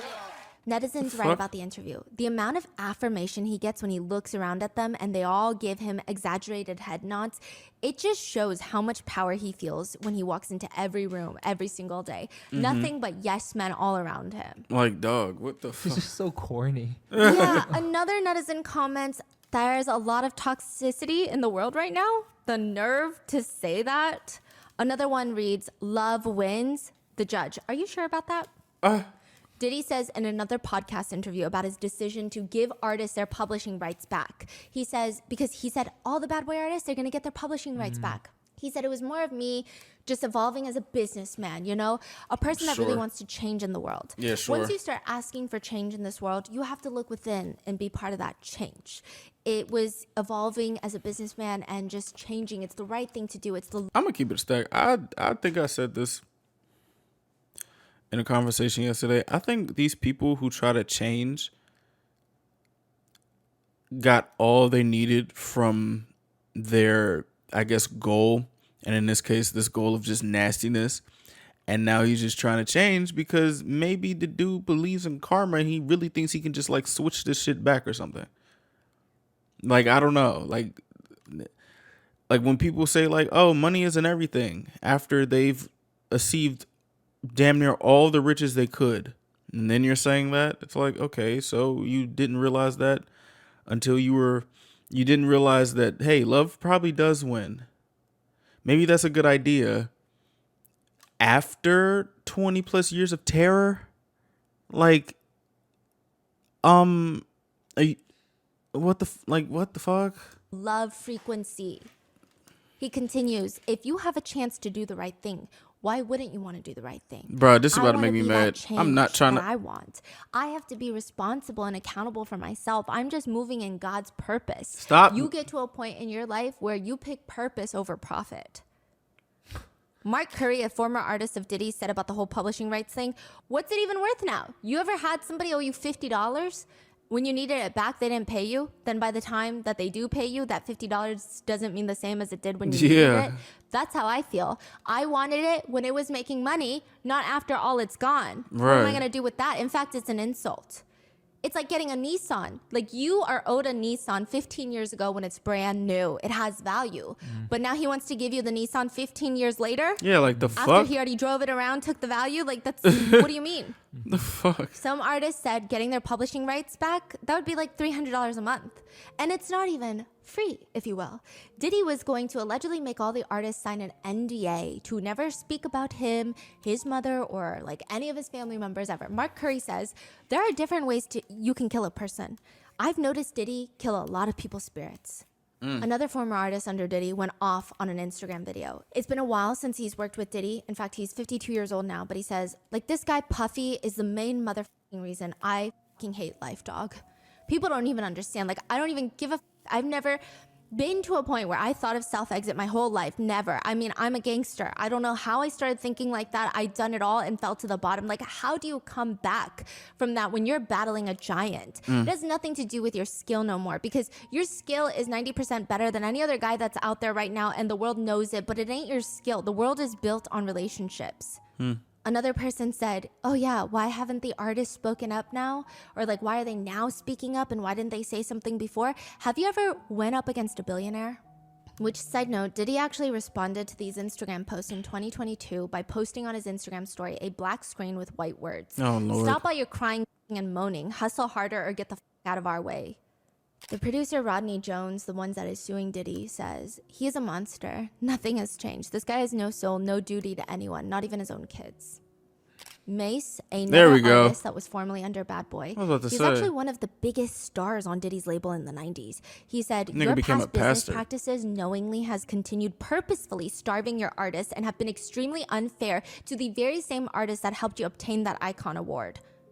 He also points to the irony that Diddy is publicly calling out the Grammys for not showing enough deserved appreciation for black artists, which very, very valid, right? But at the same time, Mace, a black artist himself, is saying, you're also screwing over black artists, Diddy. He's saying about Diddy's business practices, that is not black excellence at all. Mark Curry says it's also pretty obvious that Diddy is what he's trying to do here, like the timing of it right before Cassie's lawsuit. He says, quote, because I think he had some kind of idea that this was coming down the pipeline, tried to cover up his tracks real quick, and it didn't work. The best way to cover up your tracks is not track. Like, don't do this. Because he publicly announced don't do that these he's giving things. back publishing rights September 2023. Don't do bad things. Cassie's Be a good lawsuit person. Filed November 2023, just a few months later. And yeah, these former employees are not happy. One former employee said, working with Diddy is you have to be ready to catch a brick. What? And everyone's like, a what? They said it's like if you're walking down the street and someone randomly throws a brick at your head out of nowhere, out of the blue. If he was unhappy with something, you might not have done it, but he thought you did it, you're going to get a brick to the head. Nigga, what? Figuratively, metaphorically, right? Probably One time not. I was surrounded by security guards. He's 6 inches from my face, screaming at me, telling me I f***ed up. That's what I learned what a brick is. I caught my first brick. It was my only brick. One source describes to Rolling Stone, Diddy is, quote, a complicated man with opposing personas. Outwardly, he's this tastemaker who's unapologetically driven, generous, and jovial, even silly at times. He can be the same privately, but if you get close enough, you discover something a lot darker. It's like he has this insatiable need. He's desperate to be accepted and admired, but that desperation can be violent.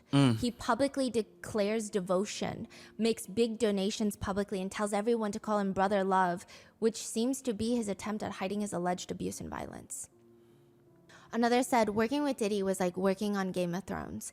Not the set, but the actual fantasy world. Everyone is walking on eggshells with a unhinged leader, throwing each other under the bus to get closer to the one on the throne. That's Dawn so Richards, a former Danity Kane member, has filed a lawsuit against Diddy. This was a girl group that Diddy was managing. Right. Some of the allegations from the lawsuit read, Mr. Combs has arranged for dozens of young women and girls, some of whom appear to be underage, to be transported to the party. The women arrived wearing little to no clothing and were given drugs and alcohol. Many of them appeared lethargic or passed out while Mr. Combs and his guests performed sexual acts on them.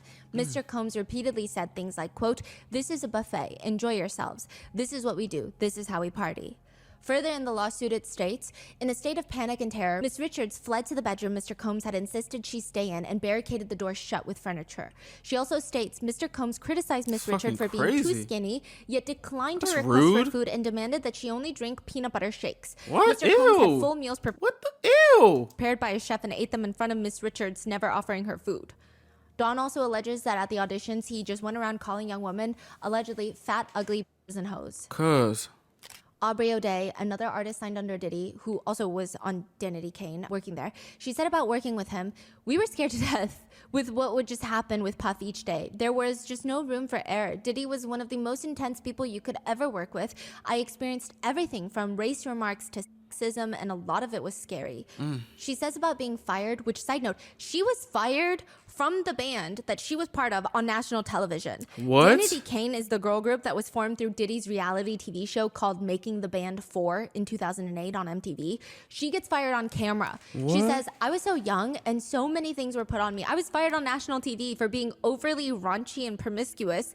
That's actually like wrongful termination. That's a lawsuit against a lot of people.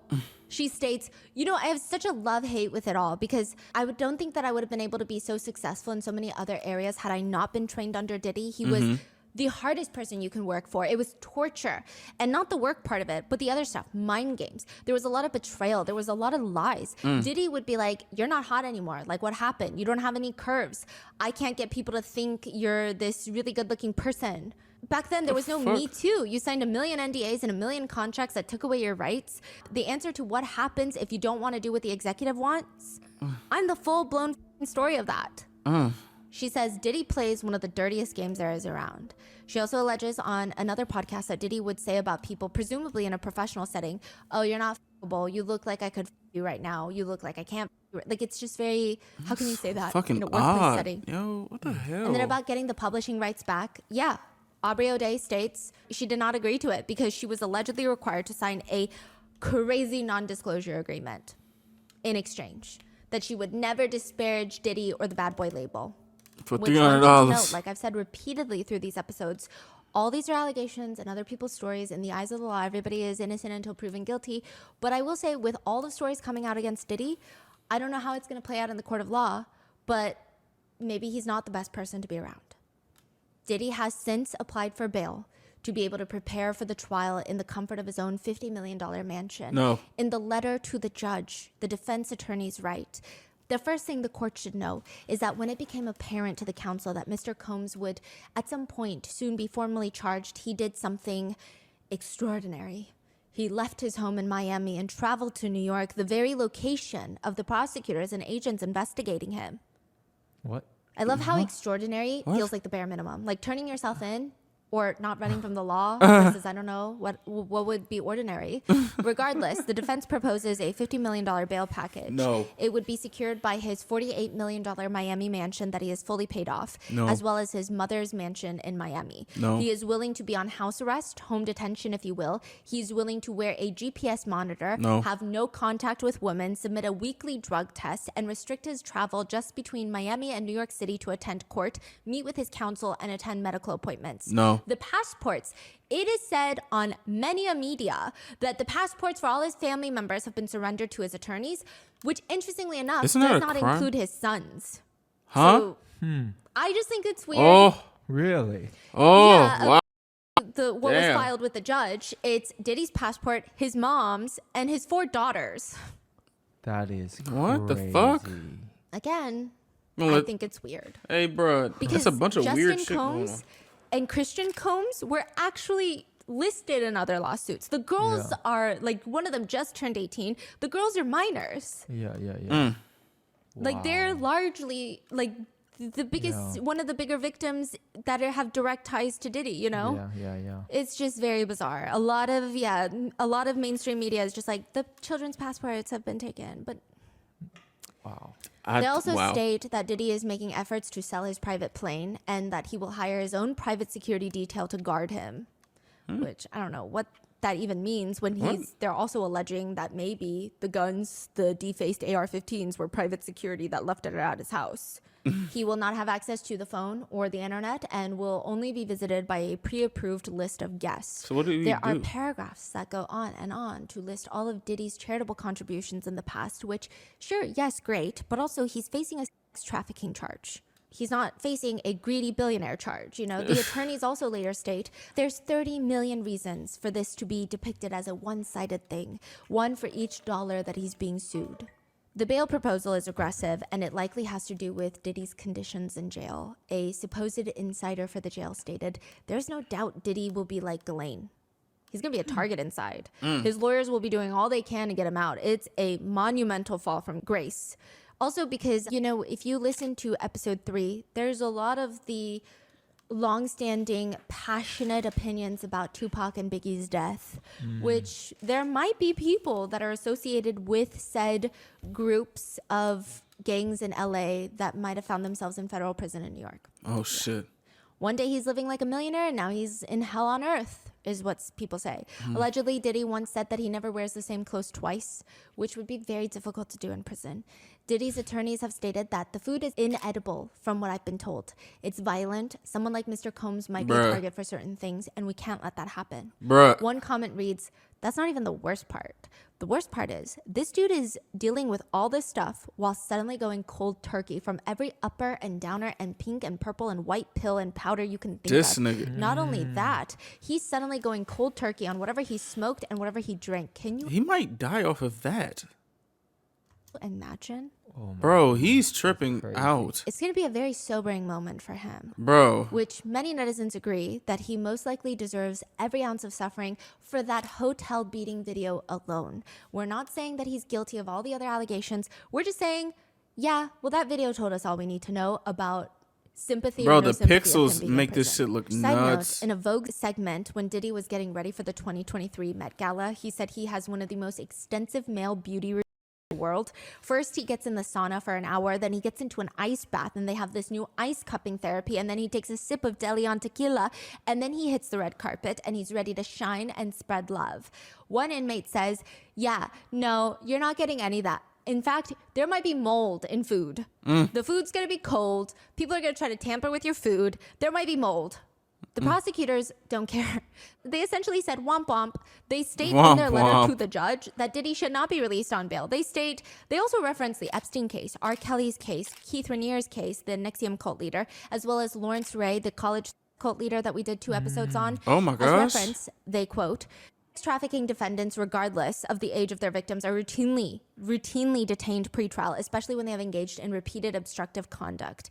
Additionally, they questioned the fact that Diddy should be able to use his wealth to set up a proposed bail package, because all of this is just because he's a billionaire. Well, was a billionaire.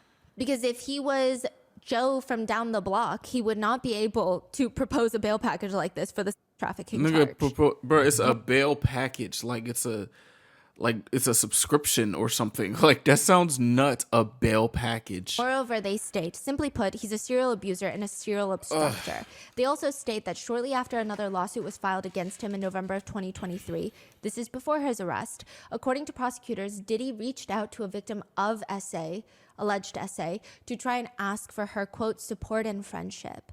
The prosecutors state in those calls, he attempts to convince the victim that she willingly engaged in acts constituting sexual abuse. Dog. Allegedly, days after Cassie filed her lawsuit, Diddy allegedly called an unnamed victim that he was financially supporting.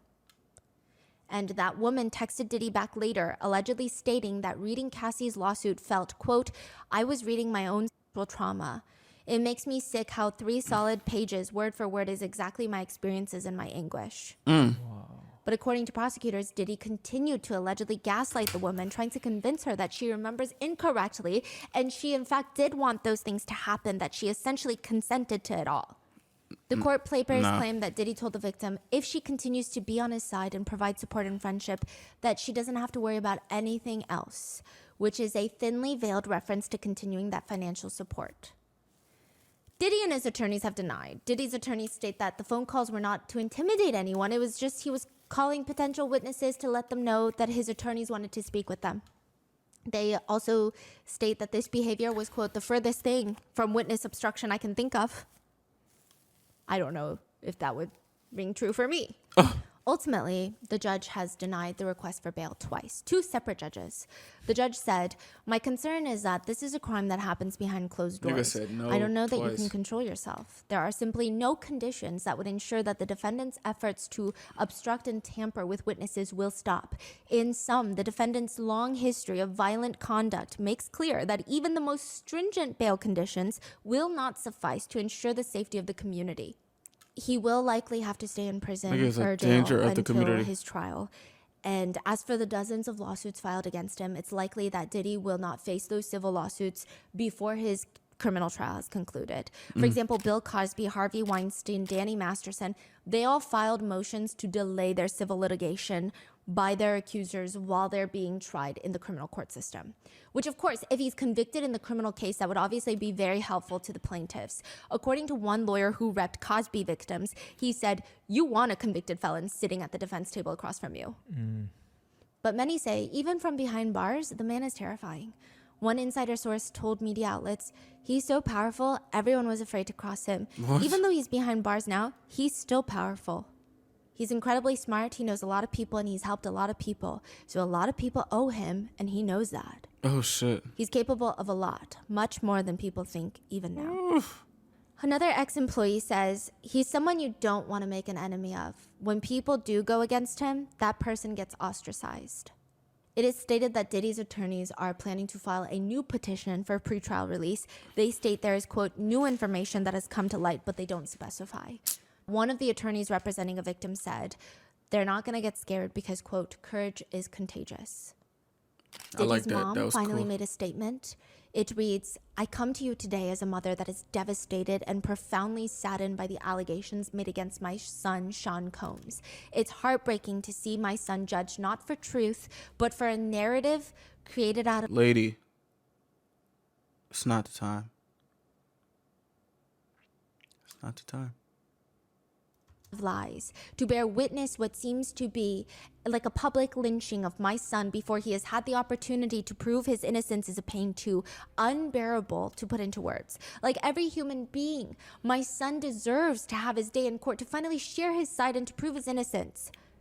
Which is kind of a hard statement to digest when you consider there is video footage of him being incredibly violent with Cassie, to which his mom states, I am not here to portray my son as perfect, because he is not. He has made mistakes in his past, as we all have. My son may not have been entirely truthful about certain things, such as denying that he has ever gotten violent with an ex-girlfriend when the hotel surveillance showed otherwise. Sometimes the truth and a lie become so closely intertwined that it becomes terrifying to admit one part of the story, especially when it's outside the norm. All right, bruh. Or too complicated to be believed.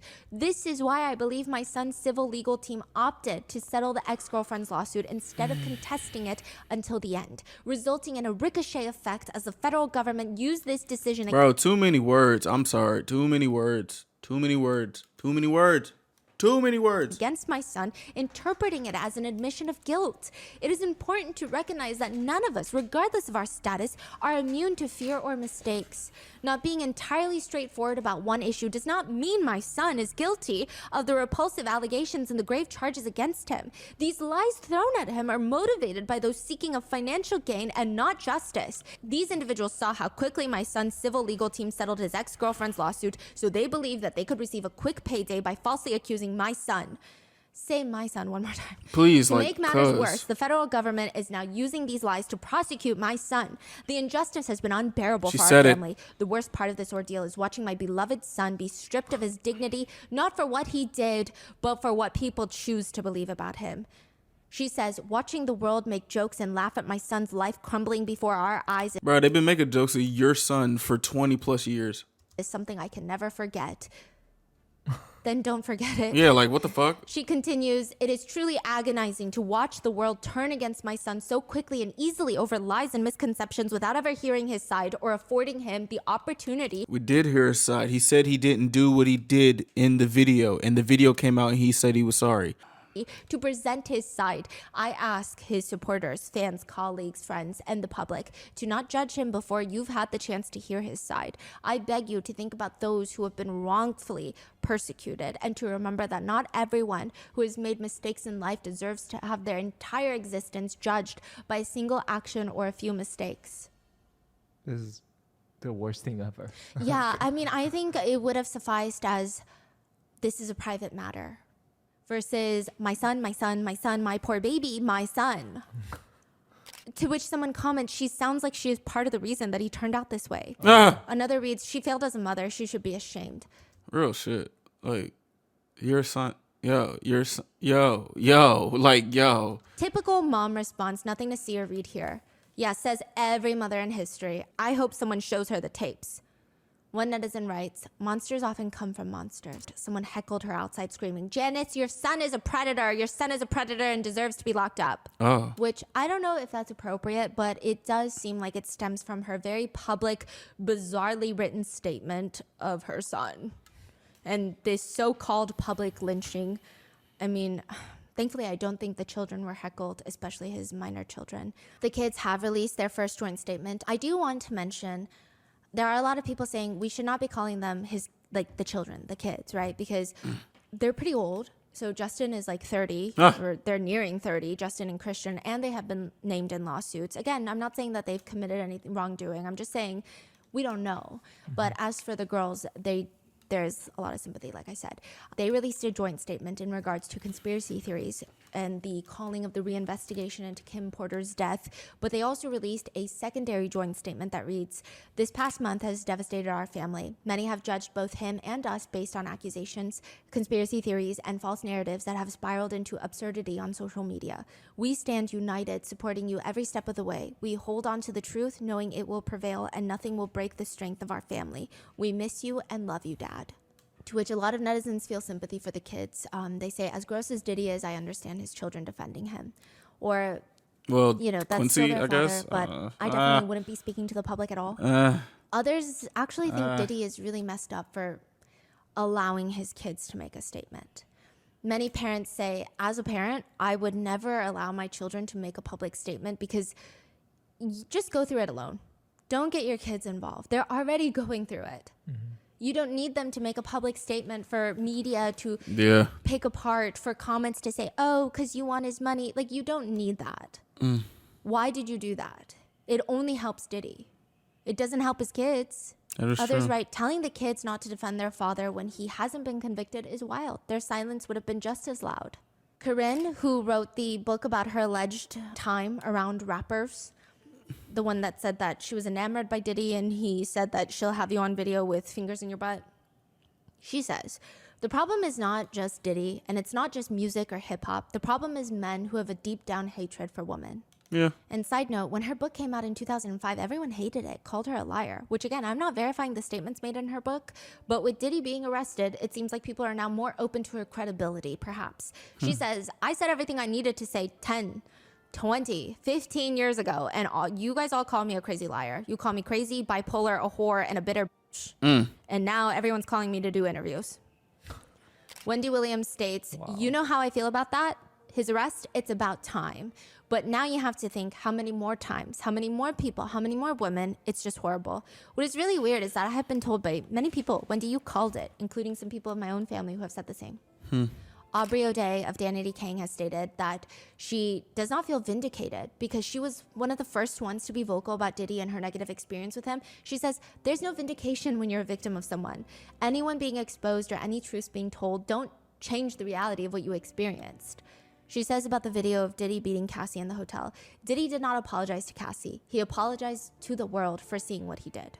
But she seems hopeful of his arrest. She took to Twitter to say, the purpose of justice is to provide an ending and allow us the space to create a new chapter. Women never get this. I feel validated. Today is a win for women all over the world, not just me. Things are finally changing. When it was released that Diddy's homes were getting raided, 50 Cent posted pictures along with the caption, now it's not Diddy do it, it's Diddy done. They don't come like that unless they got a case. Later, when CNN leaked the hotel footage, 50 Cent said, first they denied that it even happened. Then the tape comes out, so that means everything that man says is a lie. When someone watches that, if they have a daughter and they can imagine her being under those circumstances, that shit is crazy. Like, they let him get away with it. Real shit. 50 Cent said in a podcast that he did not participate in freak-offs. He said, I also didn't go to those parties, so the celebrity culture that you don't hear saying anything is because they participated to a degree. I'm just not with all that freaky shit. Like, all that shit he's doing, I'm just not into that type of stuff. I'm just a little more, maybe you could say basic or normal. Kesha has her hit song TikTok, Kesha. which there used to be a line that reads, first line, wake up in the morning feeling like P. Diddy. But now she has changed it I to remember say, that. wake up in the morning feeling like P. Diddy. Oh, okay. I don't think she's re-recorded it to reflect in the streaming platforms, but a few months back, she had a surprise appearance at Coachella where she performed the song with the new lyrics. But there are some bad takes out there. Bow Wow has come out to, the Bow Wow challenge. He said he was on a private jet, but he wasn't on a private jet. Right. He has come out to state, Why you say, you could have just said like Mike. Why you, bro, she be slick with the, she be mad slick. I never thought I would see it like this. It's like a whole, Diddy, it's like a hole in the industry. He was such a gatekeeper for the liquor and the clubs. He was everything hip hop. It just didn't feel right because there was no motion. There were no parties. Nigga, what? After Diddy's gone. There's a hole? Yeah. Wow. Another rapper, Boozy Badass, Bro. said Diddy's in jail for basically doing what every other famous entertainer has done. Flew is out for threesomes. He's just freakier. So we actually are going to call women sex workers who fly in willingly to be with their partners for If that's the case, if you've been flued out and had sex, you should be labeled as a sex worker. If that's the case, that's 80% of the women reading this. What is You're happening? a celebrity. You got to fly pussy in. How else are you going to get the pussy but facing, quote, life in prison God for doing basically dang. what so many other entertainers have done? Hashtag I disagree. Bro, That is this nigga is crazy. He also continues, I'm starting to feel like this trafficking charge is literally just for flying bitches in for threesomes. And it's being used as a tool to take down hip hop artists and celebrities. Just think about it. Be careful who you fly in. Oh my gosh. Netizens have responded to the rapper saying, you're talking like you're on them tapes. So you saw trafficking and said, yeah, that's totally me. Hey, Boozy, shut up sometimes, is another comment. Another comment reads, take your balls out of Diddy's mouth. He's not coming back home. Oh. Which a lot of people say they're not surprised considering that he admitted on live stream that he hired workers for his son and nephews when they turned 12 and 13. Yeah, he said on Instagram Live, I'm training these boys right. Ask my nephews. Ask any of them. When they was 12 and 13, they got head, you know? Yeah, that's how it's supposed to be. Hell yeah. I got my fucking sons. Bro. Yeah, right. Yes, a grown woman. Grown, Holy super grown. Checked his ass out. She's grown. She checked me. I'm overstimulated. Fuck. Her reading this shit is, oh my gosh. People are fucking crazy. This nigga is nuts. Out too. I know what the she did to them because I'm getting them prepared, man. So he's bragging about allegedly orchestrating essay on his own family members. One of Diddy's alleged victims have also stated she was one of the first to file a lawsuit. She says, this is not about money. It's about making sure that the world sees this man who rose to the level of an icon, but he's actually sick and has left so many victims in the wake of his unpunished, disgusting behavior for years. Yeah. Another victim who filed a lawsuit but remains anonymous said, I hope the lawsuit will not just hold Sean Combs, but also all of those who acted with him stood silent and actively covered up his behavior. She said that her nightmare is not an isolated incident. Liza Gardner, who named Aaron Hall, the R&B singer, in her lawsuit, her attorney states, it's about damn time. Sometimes justice delayed is not justice denied, so long as justice ultimately arrives. One netizen comment reads, I assume these are just the ones that have enough evidence that a lawyer thinks it can go to trial. The number could be well into the thousands if you consider this span of 3 decades. Also, statute of limitations varies by state. This disgusting case is just getting worse and worse the more you dig. Another comment reads, I don't even think I know 120 people. Another reads, and how many f***ing people knew about it for decades and decades? Another comment reads, when you think you're untouchable, God has a way of putting his hands on you. The devil really came back and collected. Real shit. Diddy is currently facing 15 years to life behind bars if convicted, meaning if he is convicted and somehow given the minimum sentence, he will be 69 at the time of his release. In a segment with Vanity Fair, Diddy states, I'm free as a motherfucker. I live an extravagant life and I make no apologies for it. I'm free as a motherfucker. Ironically, he is wearing a t-shirt that says free on there, which as of recording this video does not hold up to be true. And that is the end of our 4-part Diddy series. Hey, bro.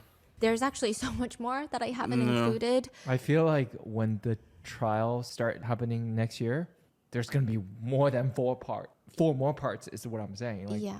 And, you know, I think there were a lot of questions of people saying, why wasn't Epstein's case talked about as much? Which I do think Epstein's case is heavily talked about, right? But I think one aspect that people are forgetting in this that I see a lot of discourse on is Diddy and his friends are all famous. So there's a lot of discourse and information pertaining to their past because a lot of it is more public versus a lot of these heads of companies, they can get away with a lot of stuff because they're not public figures. And that is also another conversation for another day because people think that there's a lot of executives in the music industry that either knew about what Diddy was doing, was complicit, let it happen, maybe took part in it. But I guess nobody really cares about them because it's like, do you really care about John in a suit when you have Ashton Kutcher, you know? So I don't know. What are your thoughts? Bruh. Let me know and stay safe. I will see you guys in the next one. I'm not even gonna lie, bro. Thank you, Stephanie. I appreciate this. I'm glad that that this is the last one for now. We gonna see. We gonna see, bro. We gonna see if this shit is really false, like he said, like everybody, like well, not everybody, like they're saying. We're gonna see. We're gonna see. But that, as we know, this nigga is crazy, and my heart goes out to the victims. Always. I want to be consistent in that. This is a nasty ass industry, and the people running it be nasty as shit. What do you guys think? Just nasty people. Nasty, nasty.